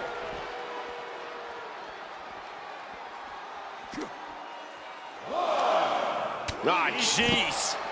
Cena now taking the brunt of the attack. Umaga is simply overpowering John Cena right you see Cena's legs bent awkwardly off the steel steps. Umaga really pinpointed a target with that attack. I don't know if it was strategic on the part of Umaga or just a result of his rampage, but either way, taking out Cena's foundation is going to sway the power advantage into Umaga's favor now. And there's the Uranagi. Landed them. Umaga is truly a specimen to marvel at, Corey. And his handler, Alejandro Estrada, knows he has a thoroughbred on his hands. There's a difference between thoroughbreds and Umaga, though, Cole. Thoroughbreds can be tamed. Umaga cannot. Estrada can only serve as a mouthpiece for Umaga. He can only help direct Umaga's blind brutality. I think even Estrada knows no one can control the Samoan bulldozer. And Umaga is in control. Cena has no response for Umaga's savage and brutal offense. Stamina is going to be a key factor in this match tonight. Can Cena weather Umaga's vicious attacks? Can Umaga keep up the offensive pressure as Cena drags this into deep waters? I think you're right, Cole. This might just come down to who has more gas in the tank. A rare position for Cena in this fight. We can't often say that John's overpowered in a matchup, but this 360-plus pound Samoan bulldozer is more than a formidable opponent. Listen, sometimes when there's a fight, you're not always going to be the biggest. You're not always going to be the strongest. And even if that is the case for Cena tonight, John Cena has never met a fight he didn't like. Cena will try to gain strength from this capacity crowd in Kansas City, but not even that may be enough to stop a rampaging Umaga. Cena is unable to stop this string of offense. Umaga continues to maintain the advantage. Straight into the pin. Emphatic kick out for the challenger. He is certainly sending a message, getting his shoulder up before two. Cena tonight attempting to do something no one else has been able to do. Be it HBK, Triple H, Kane, the list goes on and on. No one has been able to beat Umaga. Since debuting in last year's wrestling. Soaring! Splash! The champ is willing to gamble big here, putting it all on the line to keep the title. I didn't think this match was close to over. Attacking the arm. Great way to break down your opponent. Elbow drop. Piercing. Cena is showing zero restraint. Umaga's rage isn't helping him against this onslaught from Cena. He's finding a way to slow his opponent's assault down. Umaga showing he can't be trifled with for too long. And Umaga, of course, coming from a very rich heritage. Some of the greatest athletes in any sport come from the shoulders are down. Is this enough to retain? Kicks out on the pinfall attempt. I think this match still has a ways to go. And with the attacks Umaga has been delivering, you have to think about internal injuries mounting on Cena now. Oh, man, he is more than fired up right now. Nice counter by Cena. Going for sliced bread. But a counter power slam. Ooh. That's using your head.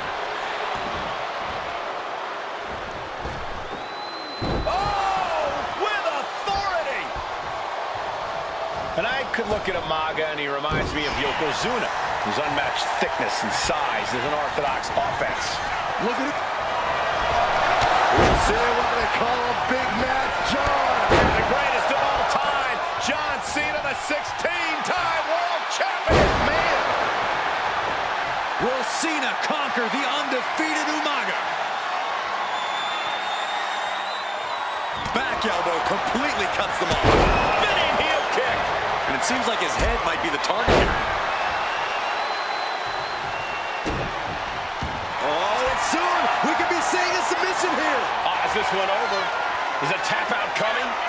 Might have to tap or you're risking permanent damage. A single leg camel clutch and a great counter. Big back body drop. And the champion still chipping away at the challenger. Cena knows it will take much more to defeat this beast of a man. Uh-oh. Just like that, Cena gets intercepted. Back into the ring now.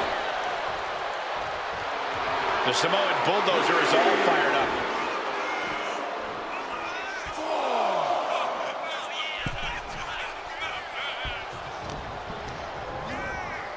And now propped up. And Cena flattened in the corner. Umaga's just overpowering him. Look at the strength. Into the corner, just setting Cena up. You have to start to ask yourself, is the end of John Cena near? I think so. Look out! What a headbutt. No one has been able to stop Umaga. No one. You are seeing why Umaga is undefeated. Why no one has been able to stop the Samoan bulldozer. Here comes Umaga, and Cena catches him with a boot. John Cena from behind, rolls him up, shoulders down, and a kick out by Umaga. And Cena immediately back into the clutches of Umaga. I'm not sure what else Cena can do here. I'm not sure John Cena knows how to stop Umaga.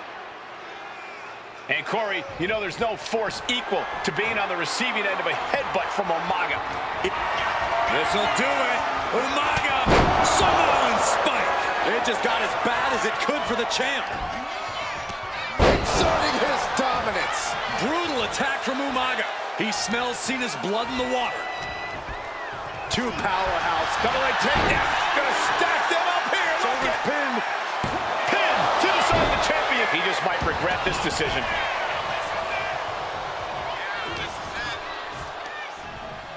Pulled in for a belly-to-belly. Sometimes I look at Umaga and it just scares me. I think he forgets that he's even in a championship match. Estrada is very aware of it, but Umaga sometimes looks a blip. Here it comes! Samoan spike! We might see a new champion crown. What in the world? The title still hanging in the balance. Resilience of a champion on display. And I think we all know this is only cover. New champion coming. New champion, an undefeated champion. Here is your winner, and the new WWE Champion, Umaga! This proves it. Truly no one can withstand Umaga. The Samoan bulldozer has wrecked his way straight to the WWE.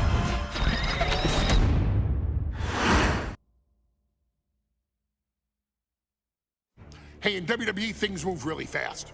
If you aren't present in the moment, it can feel like a year goes by in only 2 or 3 minutes. That's why you always have to make time to make sure that you check. Hold on. Did I just hear myself say 3 minutes? Stop. Can you believe I'm actually doing Eric Bischoff's shtick?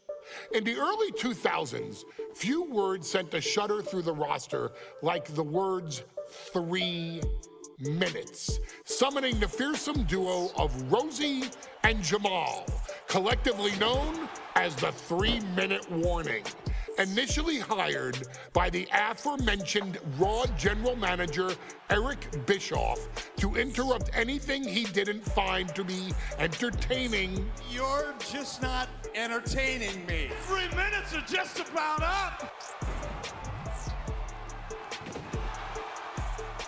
The two instantly made their mark in WWE with their complete and total decimation of anyone that was targeted. Their formula was really simple. Two bruisers with surprising quickness who took pleasure in throwing opponents all around the ring with reckless abandon. And the trail of bodies left in their wake remains a testament to their devastation. Rosie, older brother of your tribal chief, Roman Reigns, and Jamal, who would in time develop his skills further and take the name of Umaga, were about instant gratification. They treated matches like a race, seeing how much damage they could fit into the shortest time possible. The 3-minute warning with my brother and my cousin, it was just one of the coolest gimmicks of all time to me. It was catchy, you know what I mean? Like, you kind of knew what was happening. And I feel like we all remember when the 3-minute warning hit for the first time. You know, the whole Den TV area just lit up. Every match was a train wreck. as the two would use their size to overwhelm most opponents, coupling that with incredible tag team maneuvers to increase the carnage to its maximum levels. That approach, maximizing damage while minimizing time, was a 3-minute warning signature. The team itself saw its run in WWE last for a little over a year, but in that time managed to make such an impression with the WWE Universe that it still resonates today. They are proof of the impact anyone can make if they capitalize on their opportunities, as 3-minute warning did every single time. It was a short-lived gimmick, but it was a really cool gimmick, and I just think it shows the versatility of, hey, if you need us to go out there and tell you a Broadway story, I'll cover 2 hours if you like. But if you need us to come out in 3 minutes to make an impact, we can do that too. But you gotta be really good to be thrown in there with the very, very best in the industry. I'm getting all pumped and proud, for my brother and my cousin right now, just thinking about it. Here in the WWE 2K25 showcase, we have selected another team that embodies the same mindset in Akam and Razor, the AOP. Similar to Jamal and Rosie, these two look to inflict the most pain in the most efficient manner. Like 3-minute warning, AOP happily dispatches when summoned. Like 3-minute warning, AOP features 2 Goliaths who will hurl your body from pillar to post before finally bringing it all to a most painful conclusion. It's up to you in this Extreme Rules contest to beat the AOP to the punch and showcase the Wrecking Crew approach that made 3-minute warning the premier bruiser squad in all of WWE. And don't worry, we will give you more than 3 minutes to make that fact perfectly clear. As a matter of fact, take your time and enjoy dishing out the punishment.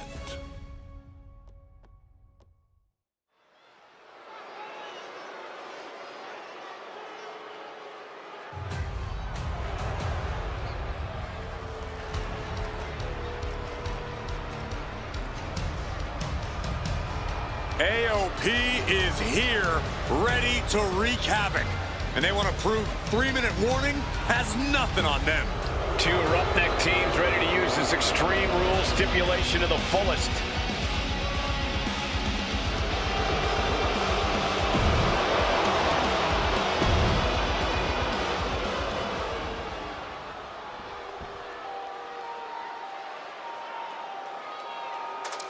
And guys, the authors of pain.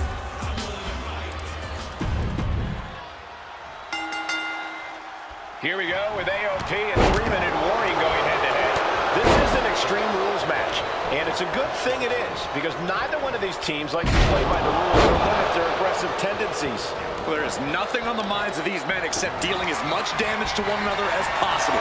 Both 3-minute warning and the AOP excel at brutalizing their opponents and inflicting massive amounts of pain. But only one of them can be the best at it. We can safely predict that this is going to be an exceptionally gruesome and painful match to watch. Just look at the size of all these superstars. The ring had to be reinforced before this match. Over 1,300 combined pounds colliding. These men are so big and so thick, it's a challenge to wrap your arms around them. It's really just best to find weapons and whack away. Yeah, and there's plenty of weapons to choose from tonight. Many would call the AOP and 3-minute warning equally brutal. How can one of these teams get the edge in this head-to-head contest? It's true they're well matched, but AOP tends to be the more methodical and calculating of the 2 teams. If AOP can get control of the pace and smother 3-minute warning's chaotic in-ring style, they'll be in a position to win this. And that clearly rocked Razor a bit. He's reaching under the ring for anything useful. Looks like he's ready to bust some heads with that sledgehammer, gentlemen. Rosie and Joe, will this be enough? Stopping the pin there. Just bashing them with that hammer. Able to slip away. Now bringing the fight back into the ring. Oh, man, what a clothesline. Akam found himself in the wrong place there. Yeah, Rosie delivering the pain. Rich in the arm. Goodness gracious. Each of those boots seem to get heavier with each blow. Nice takedown, stack from the pin. Reverse the leverage and into it. He calls off the pin attempt, maybe wanting to try something else.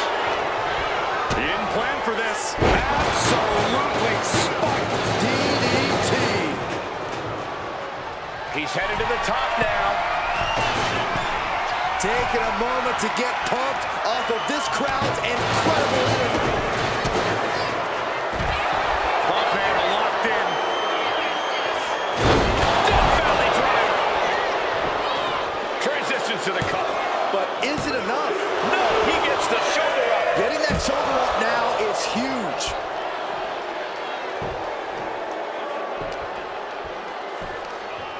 Agonizing. Power slam. Great ring awareness, saving. Great athleticism. Rosie's fixed on finishing this. Oh, God, what a shot to the face. Look at it. AOP just fell to their demise. Body slam. His body is dealing with a lot of stress here. Yeah, but no one has ever won an Extreme Rules match by playing it safe. Oh, he manages to reverse. Man, Rosie and Jamal, Akam and Razor representing the biggest, most imposing teams WWE has ever seen. Both teams don't care what the motive is. Soaring. Oh, my God. And now he gets Jamal, pins the shoulders down. Places the shoulder up in one. Still gonna take a massive effort to keep him down. Things are heading ringside now. Wow, great athleticism. Whoa, stiff headbutt. My goodness, the human skeleton shouldn't have to endure a smash like that. Attack to the midsection. Into the cover. Their feet are on the ropes. Come on. And still in this. He just won't give up. Rosie controlling the pace now. 3-minute warning, laying waste to the AOP. It seems like this match is becoming something of an uphill battle for him. Extreme Rules takes an intense toll on the body. The longer this match goes, the worse it gets. We knew this would be a grueling and punishing match, but AOP and 3-minute warning are exceeding. Oh, kick to the face. 3-minute warning might just be done messing around. Oh, God. Punishing double axe handle. Claw to the face. Oh, just trying to pound their opponent into the ground even further. And this is really getting out of hand here. Someone needs to step in. Come on, this has got way too far. Just stop this already. This is a whole new level of chaos and brutality. 3-minute warning and AOP just keep upping the ante on each other.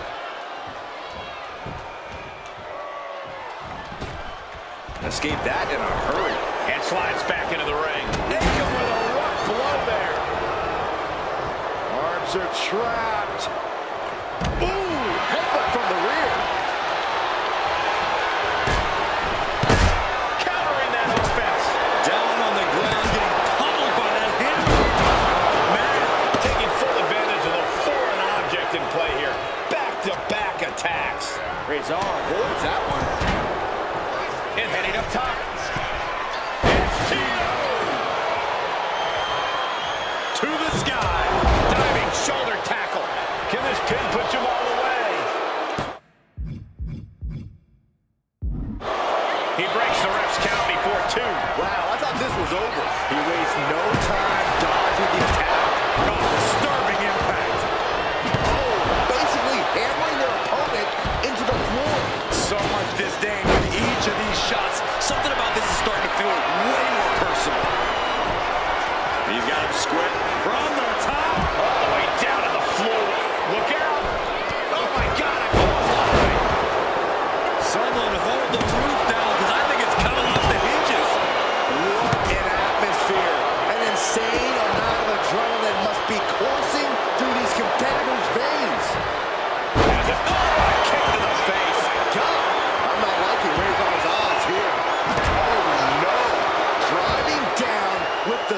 sledgehammer. And he tosses him back in now. Dropping the elbow. He's going for the pin. How much more can you take? And in these situations, it's hard to not Shoulder down. Could this be it? He makes the save. Better late than never.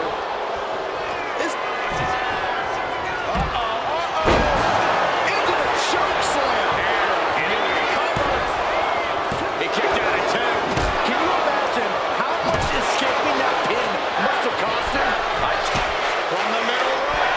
Slips away just in time. Death Valley driver. AOP might have just passed their final testament. going straight for the Rosie shutting the door right now. Oh, wow. Made the save there. That could have been it. Razor cuts him off. Rosie needs it. Oh, nice. Schoolboy from behind. Cover. AOP grabs the victory. Here are your winners, A-Cup. We got 3-minute warning, and the authors of pain clashing tonight in what should be a harrowing Extreme Rules match. Considering the teams involved here, it comes as no surprise that we have medical teams standing by backstage. Yeah, these are two of the most merciless and physical teams we've ever seen. Lasting bodily harm isn't just highly probable in this match, it's essentially guaranteed. I, for one, can't wait to see what these teams do with the rules thrown out the window. They're free to be as creative as they want in their pursuit of absolutely annihilating one another. Pay special attention to Rosie in this matchup. 6'5", 375 pounds. The man can run a 40-yard dash in 4.8 seconds. This guy is a pure athlete. Rosie played high school football with a legendary running back before playing college ball in Hawaii. Imagine being pancaked by the force Rosie brings. AOP and 3-minute warning both love to bring the pain to their opponents, but I'm not sure AOP's ready for the pure chaos that is 3-minute warning. That ability to be totally unpredictable could play in 3-minute warning's favor. Interesting point. Blast off! Diving brain chop. You saw that being telegraphed. Wow. Watching the hardcore style of 3-minute warning. Both of these men are from the hood, so to speak. Grew up in the streets, brought up to be tough. Rosie and Jamal have a rough tenacity. A duo that couldn't care less about headlocks. They're just all about beating the hell out of you. 3-minute warning's thug-like tactics need to be respected. Rosie and Jamal only care about one thing, and that's the winner's purse. Going for the cover. He forces a break before the count of 2. Not getting to 2 at this point has got to say something. Vice-like grip on the trapezius muscle. This is terribly painful. Yes, the trash can connects. Talk about taking out the trash. What a boot. Rosie and Jamal tell their victims that they will feel the 3-minute warning. What does that mean, Corey? Well, it means a lot of superstars will get run over by the pain train, and it's only going to feel like the longest 3 minutes of their lives. When you're as big and strong as Rosie and Jamal, that's how quickly it can be over. You have to imagine the disdain it takes to repeatedly. Shoulders down, Razor might be down for the count. Yeah, no, he doesn't get the 3. How in the world did he kick out? He's able to reverse it. From the heavens, big-time splash. 3-minute warning might just be done messing around. Rosie and Jamal survive Extreme Rules. Here are your winners.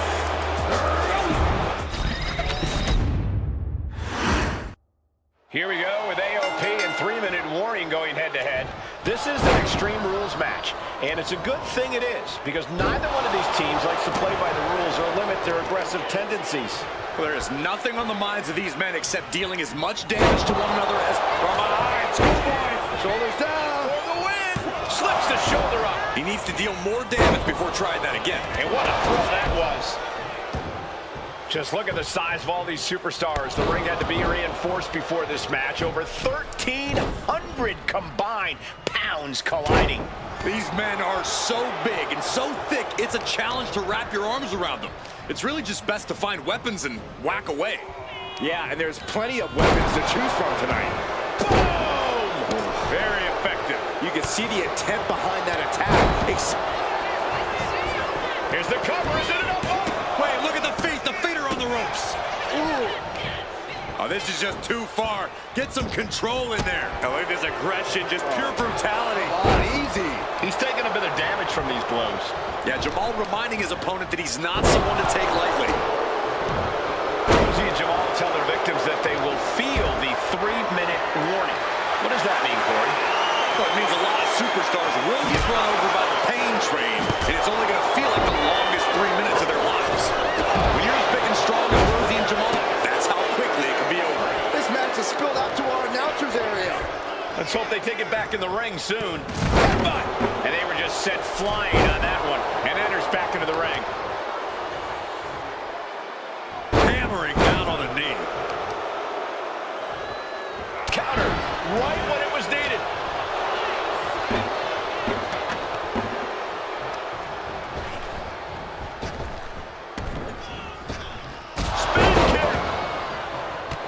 Special attention to Rosie in this matchup. 6'5", 375 pounds. The man can run a 40-yard dash in 4.8 seconds.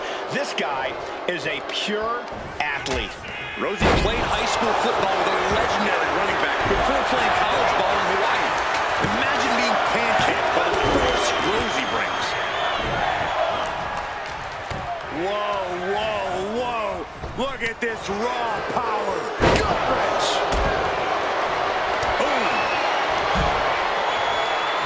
Their opponent in. Belly to belly. He's leaving the ring now. No countouts to worry about.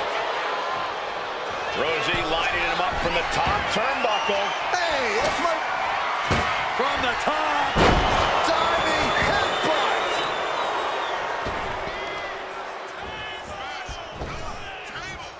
Down with force.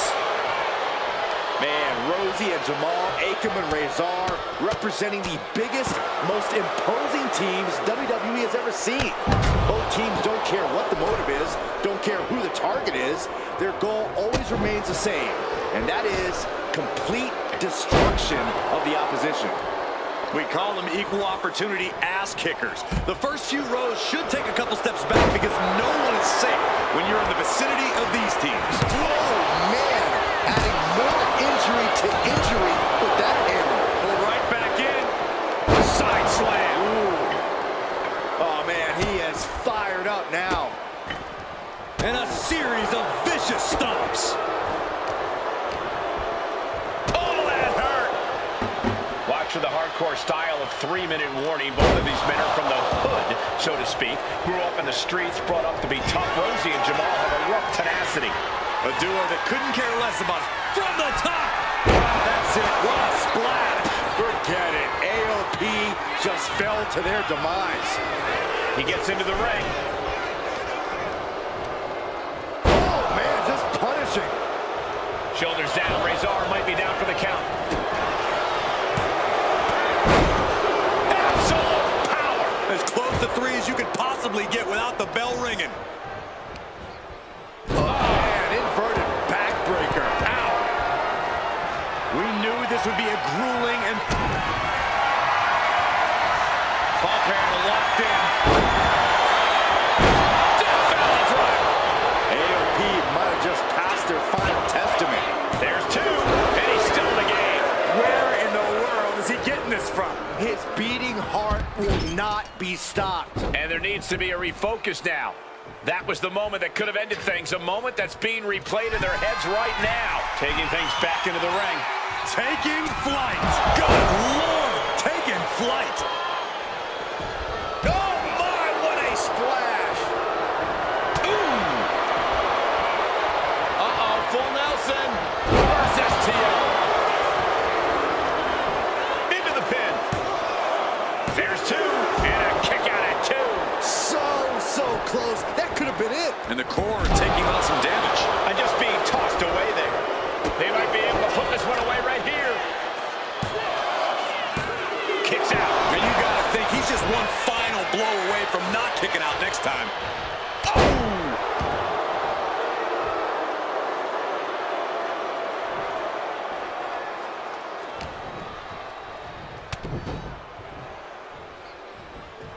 Oh, a headbutt right to the shoulder. That's usually your noggin. The cover for the win. Razor just barely got the shoulder up. He just kicked out by a front.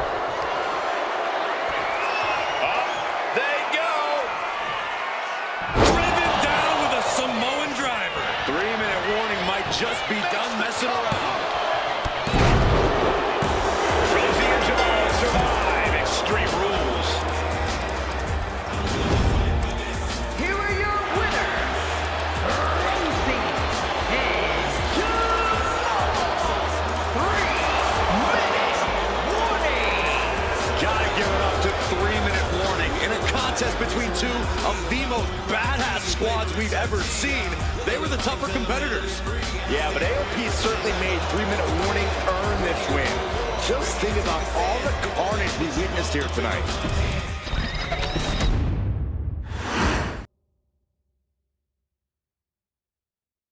We've come to the part of the showcase where we get to talk about Tamina. Ever since walking in WWE, shoulder to shoulder with the Usos, Tamina's alliance with this dynasty has never been in question. I remember watching Monday Night Raw, and I seen Tamina debut with my brothers. It was a pretty cool, dynamic, right? Two of my brothers and Tamina. Together, Tamina and the Usos helped each other navigate through a trial-filled first year in WWE, making sure they all survived together. In later years, Tamina has formed alliances with both Naomi and Nia Jax, honoring this family's connection. While Tamina has looked to create her own name in the industry, she has never missed a chance to acknowledge her place in this family either. Trained by Afa and Sika, the wild Samoans, Tamina was instilled with the same instincts that have carried each member of this family to wrestling glory. Her in-ring approach is similar to many in the bloodline. Quick striking, high-impact attacks, and smothering holds. As capable with a super kick or a big splash as anyone else, Tamina has maintained a remarkable level of success in her WWE career. A constant contender, Tamina has competed for the Women's Championship on many occasions. She's also held the Women's Tag Team Championships along with 9 separate reigns as the 24/7 champion. Tamina has proven capable in any environment against any opponent. Tamina is always the perfect test for a rising contender. Defeating Tamina proves that you're at the top of your game, and she will always expose those who aren't quite ready yet. Taking her lightly is the easiest way to book your visit to the local medical facility. Tamina has taken part in many memorable moments, but in the 2K25 showcase, we're going to give you the chance to make history. In the first ever women's Money in the Bank match, Carmella, of all people, would walk out victorious after letting someone else do all the work. Tamina, Becky Lynch, Natalya, and Charlotte Flair were all robbed of a great opportunity that night by Carmella. So this is your chance to make it right. Showcase Tamina's grit and take out the other 4 ladies in this ladder match to become the first ever winner of the Women's Money in the Bank. Carmella might still sneak out with the win. But if she does, she's doing it on her own because we're not allowing anyone else at ringside for this match in our showcase.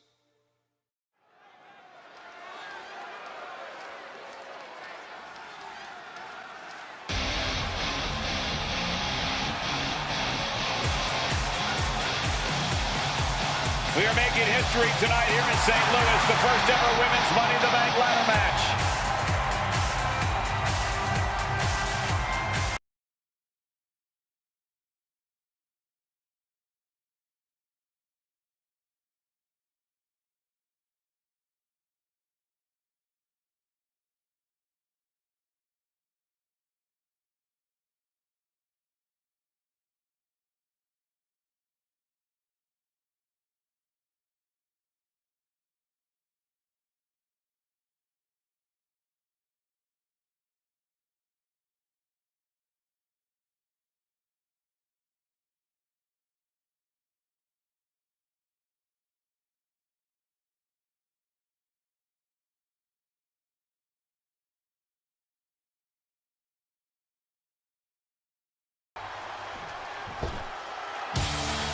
And Byron, Becky Lynch with a very astute point.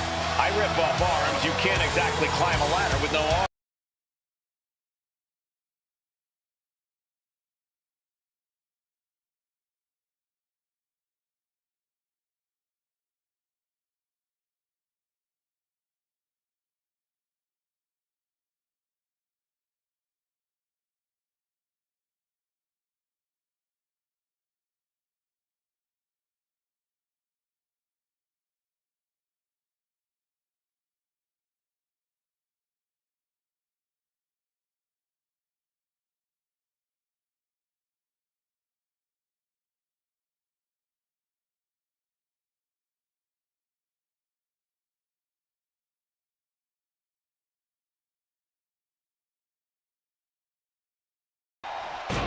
There's a big fight coming. Tamina, perhaps the most dominant superstar in this match. And I guarantee she is not fazed by taking on 4 different opponents in a ladder match. From the Pacific.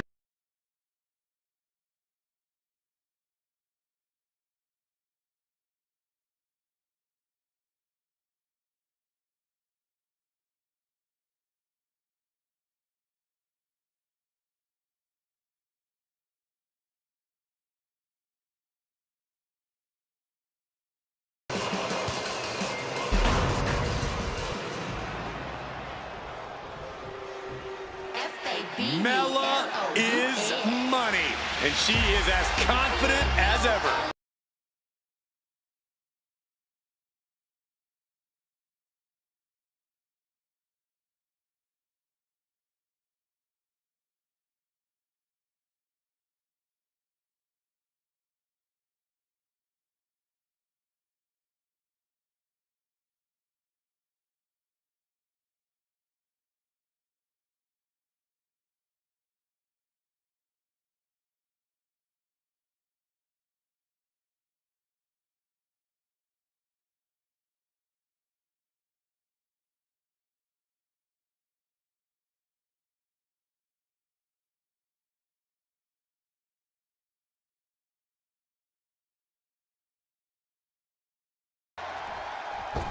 Natalya, another superstar who walks into this match thinking she has legacy on her side tonight.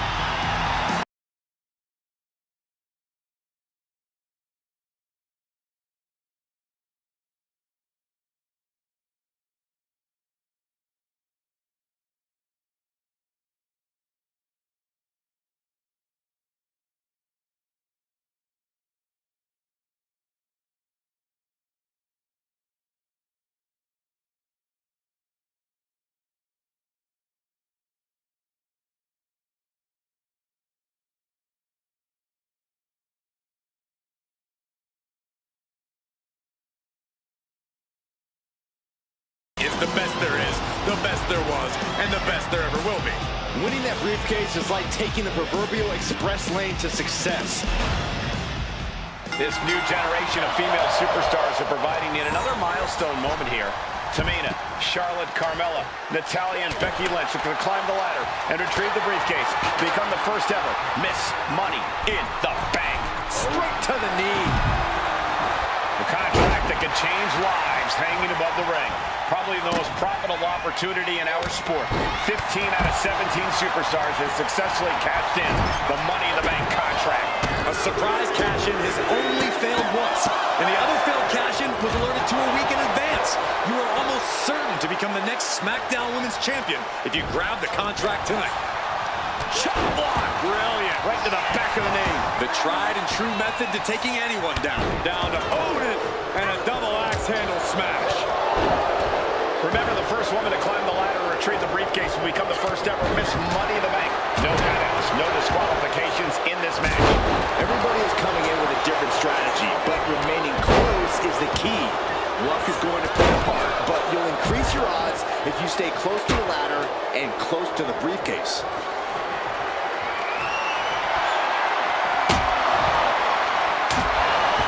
The Van.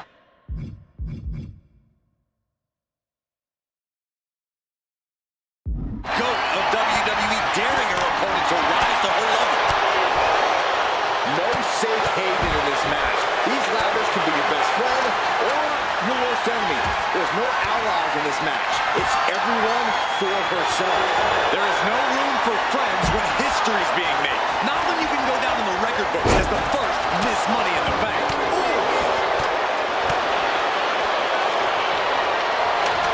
And brings the ladder to the middle of the ring. Perfect setup, Cole, but the job's only half done. Sent out of the ring the hard way. She's had a lot thrown her way already. Yeah, Tamina just inflicted as much pain as possible and enjoyed it. Tamina landing heavy offense on Charlotte. Charlotte thought tonight would be an ascension to her throne. Tamina's here to ruin that dream. And looking at the playing field, the majority of these women love to utilize their submission offense to put opponents away. Tapping someone out won't win this match, but these women should not shy away from using the biggest weapons in their arsenal. We've heard Becky say she was going to rip arms off tonight. You can't exactly climb a ladder with no arms. And that's not going to make Tamina happy. Yeah, as Carmella's clearly setting out to prove just how untouchable she really is.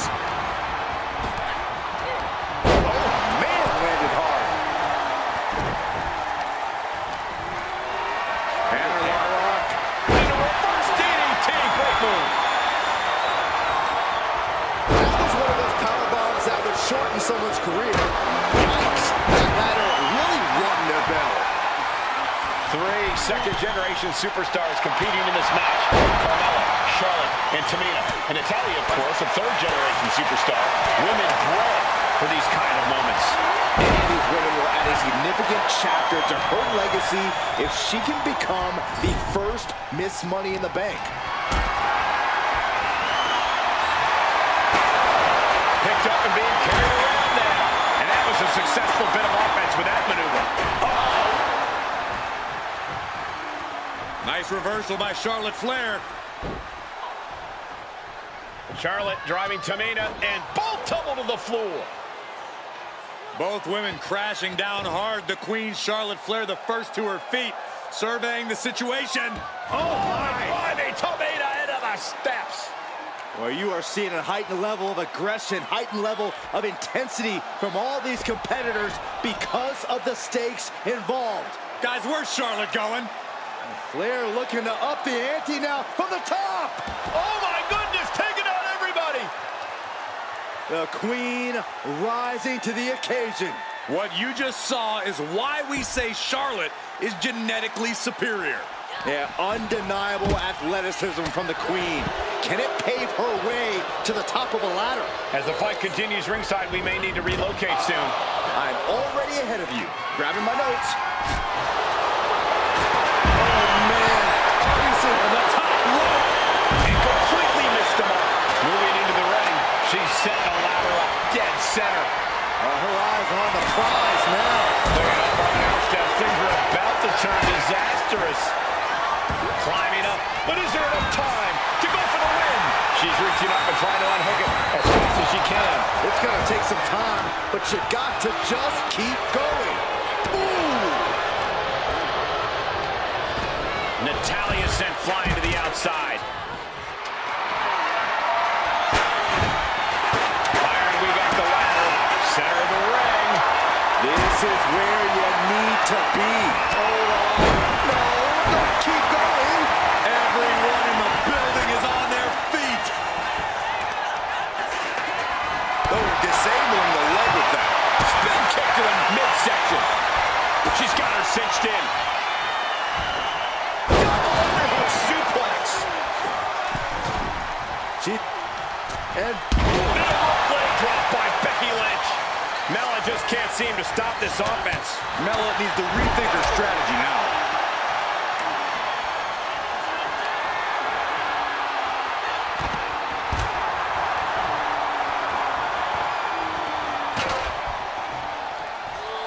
Schoolboy. Uh-oh. Ooh, what a damaging blow. A sit-out match slam. What impact. Oh, man.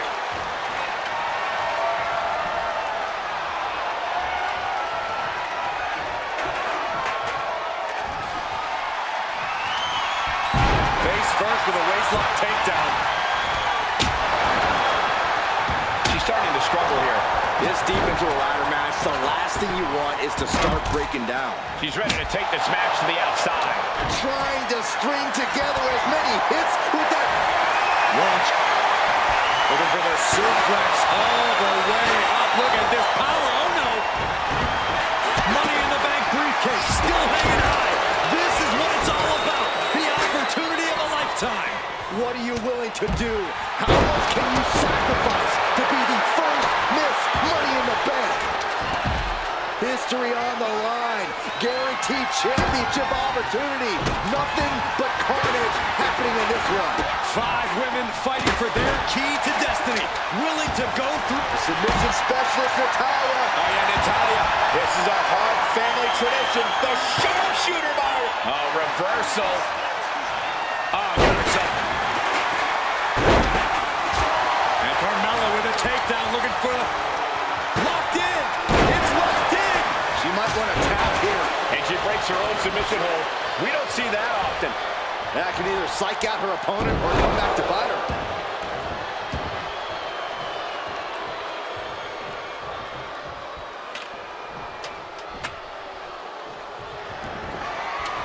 Getting the ladder in place. Now what's the plan?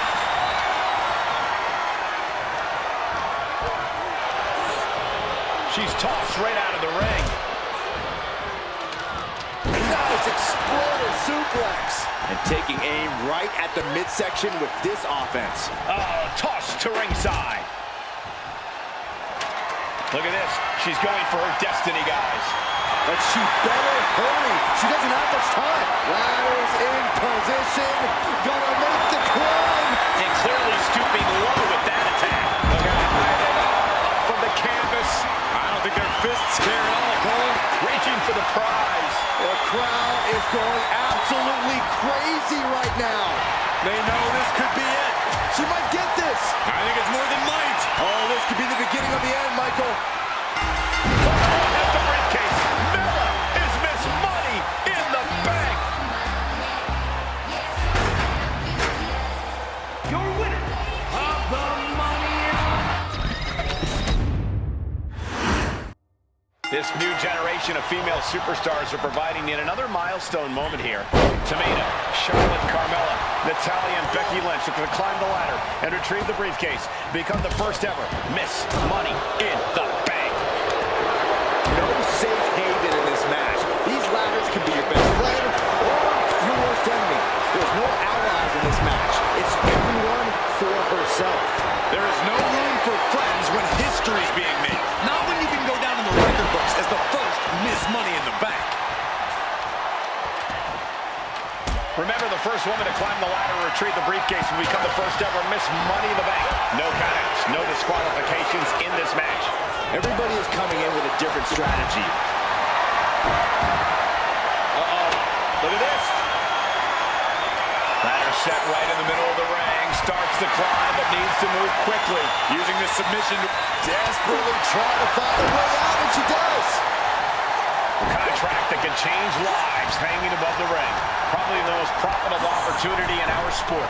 15 out of 17 superstars have successfully cashed in the Money in the Bank contract. a surprise cash-in has only failed once, and the other failed cash-in was alerted to a week in advance. You are almost certain to become the next SmackDown Women's Champion if you grab the contract tonight. Focus that attack at the base. Can't put together much offense with no base. Head up that ladder. Center of the ring. He's got it in her hands. Can she end it here? Looks like scaling the ladder was the easy part of the job. Unhooking the prize is the big challenge. There's a Russian leg sweep. These will keep you down.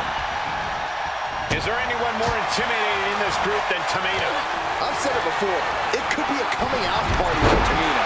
This is her time to live up to her family's legacy. If Tamina wins the contract, it guarantees her first title opportunity in over 2 years. More than an opportunity, it pretty much guarantees Tamina will become the next women's champion. Considered an unexpectedly rookie mistake from the veteran Natalya. Yeah, Tamina just inflicted as much pain as possible and enjoyed it. Being placed in the corner here. Forced to the outside. Not a good predicament to be in.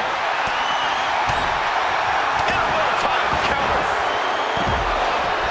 And looking at the playing field, the majority of these women love to utilize their submission offense to put opponents away. Tapping someone out won't win this match, but these women should not shy away from using the biggest weapons in their arsenal. We've heard Becky say she was going to rip arms off tonight.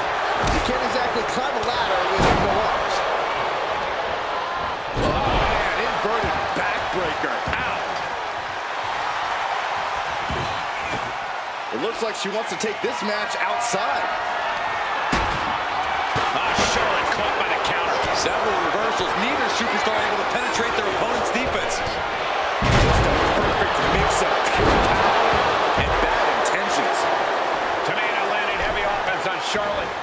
Charlotte thought tonight would be an ascension to her throne. Tamina's here to ruin that dream.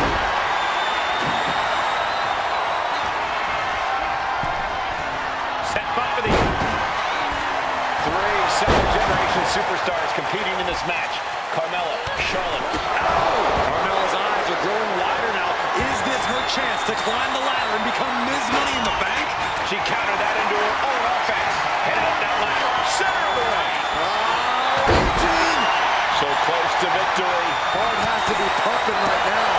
Needs to focus and pull it together. Victory is literally within her reach here.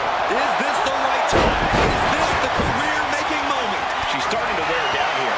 Yeah, but when ladders are part of the match, you really can't expect anything less. Oh, man, she finds a hard landing on the outside. And the announce table's getting a makeover. That's not very feng shui. That definitely says more chaos to me. Working on the hook here. All eyes are glued. Wait a minute, setting in.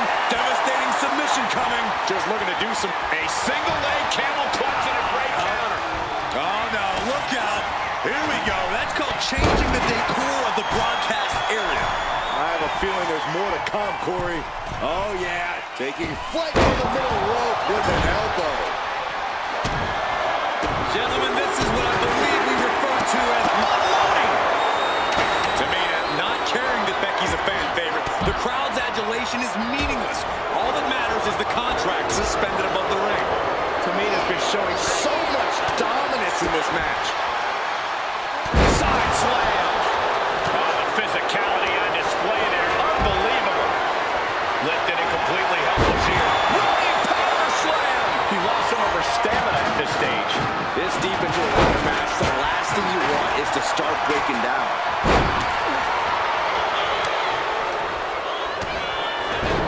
Oh, that's just insulting. Good grief.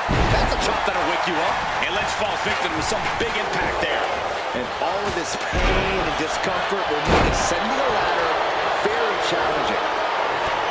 Money in the Bank briefcase still hanging high. This is what it's all about. The opportunity of a lifetime. What are you willing to do? How much can you sacrifice to be the first Miss Money in the Bank?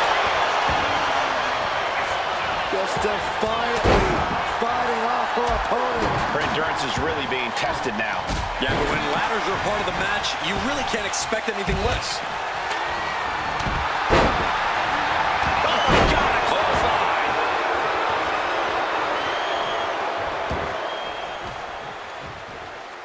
Nice reversal by Charlotte Flair. Charlotte driving Tamina, and both tumble to the floor. Both women crashing down hard. The Queen, Charlotte Flair, the first to her feet, surveying the situation. Oh my God, Tamina into the steps. Well, you are seeing a heightened level of aggression, heightened level of intensity from all these competitors because of the stakes involved. Guys, where's Charlotte going? Flair looking to up the ante now from the top. Oh my goodness, taking out everybody. The Queen rising to the occasion. What you just saw is why we say Charlotte is genetically superior. Yeah, undeniable athleticism from the Queen. Can it pave her way to the top of the ladder? We're getting up close. Look at this intense battle. Everything ringside at Charlotte Flair with a trademark chopping. Natural selection. And that is going to put Tamina out of the equation for a long time.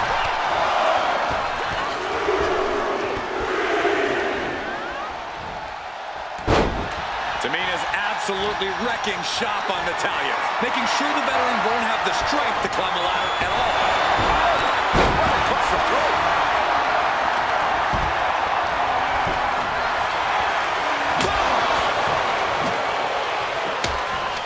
Quick thinking from Tamina. Liz looking to secure. A submission will win the match here. She's trying to ask for mercy, but not even tapping out can help her. Hip toss. Gets out of the ring. What's going to happen now? And Carmella continues to get roughed up in this match. Natalya must only be thinking one thing: the need to finish this as soon as possible.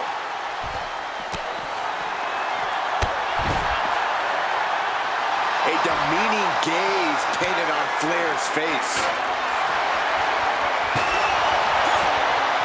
Ooh, slam! With authority.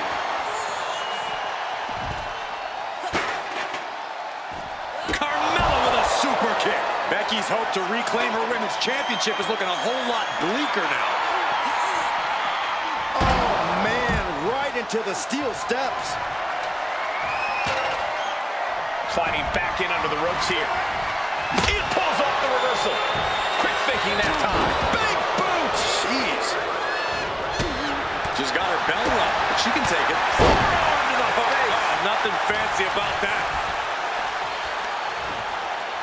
Fall away slam. Into a kippa. Hooked up. Getting carried to a vulnerable position here.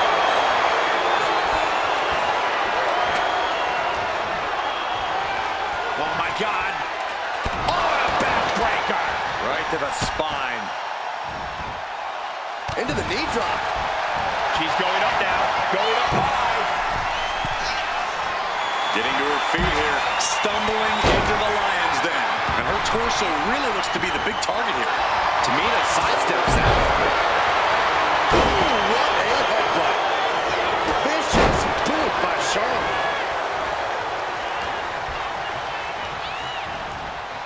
She gets put in the corner. She's headed to the outside. No threat of count out here. Oh, drop kick. Right on the money. Taking a moment to get pumped off of this crowd's incredible energy. Oh, man. This is certainly an effective use of a foreign object. What a match this has been. What a fight. And we are all glad to be witnessing such an extraordinary match tonight. She wants to seize the moment now, waiting on her opponent. Big forearm connects.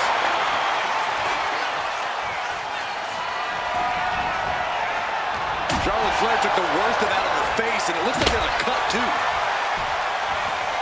Whack! This is turning into Swanson Street. Able to save her. This could be the beginning of the end. Uh-oh. Repeated hits like that are going to add up very quick. Plenty of damage being done. Very unique escape to fight her way out of the sharpshooter. Carmella planted one there.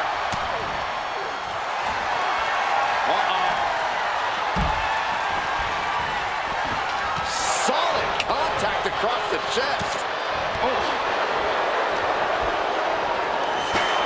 Here we go, Byron. Samoa drop.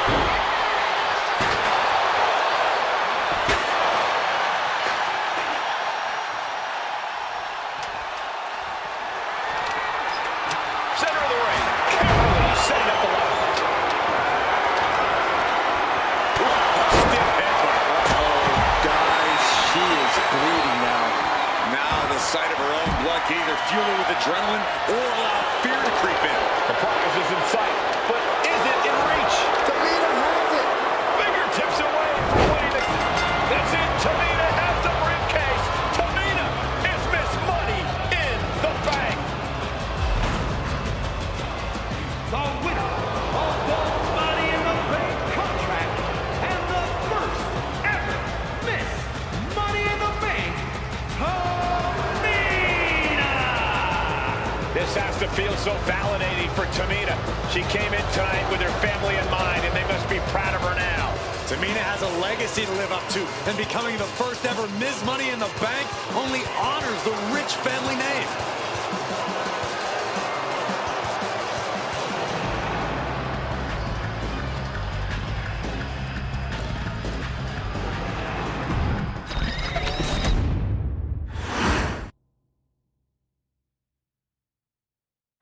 Any member of this family that enters the professional wrestling business knows about the expectations that are gonna be on their back.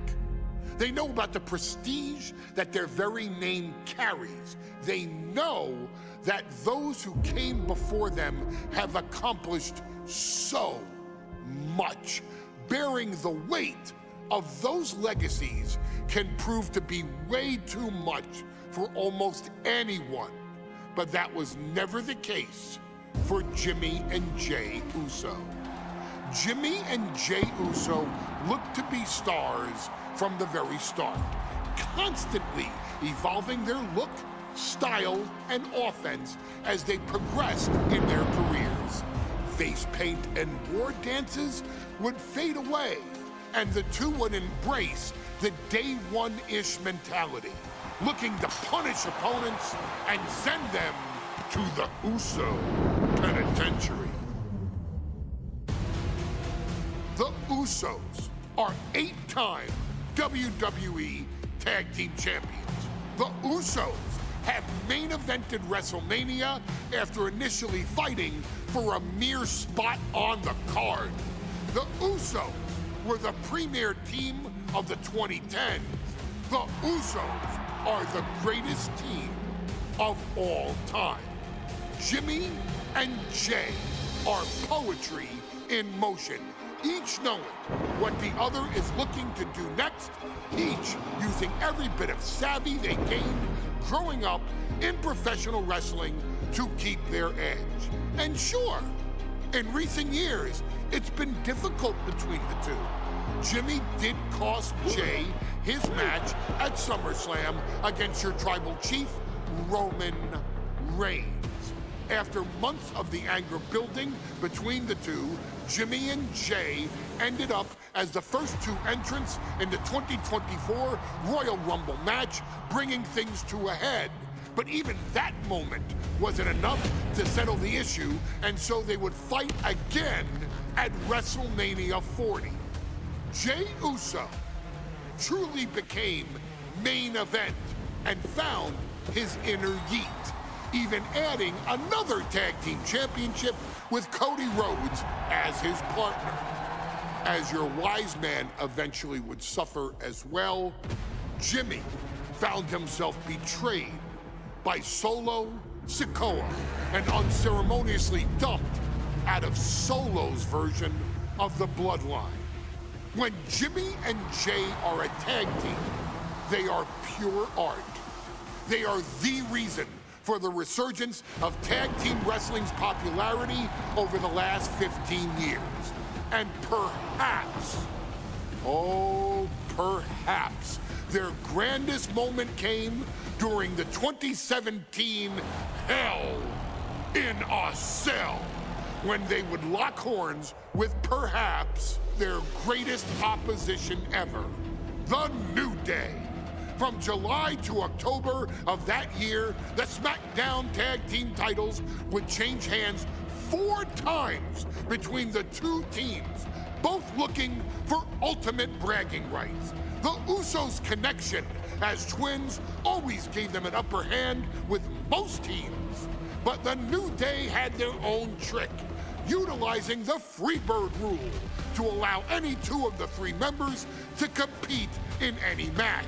Jimmy and Jay could never know for sure who the opponents would be, with a different game plan needed for each iteration. With nothing clearly settled after 4 months, the New Day would offer to defend inside Hell in a Cell, and the Usos gladly accepted. We've seen the Usos showcase tag team wrestling at its most beautiful. Now we want you to showcase the brutality that exists within Hell in a Cell. Big E and Xavier Woods are going to use everything at their disposal to take you down. But you've been down since day 1. Now it's time to force the New Day to realize there's nothing wrong with them being in second place.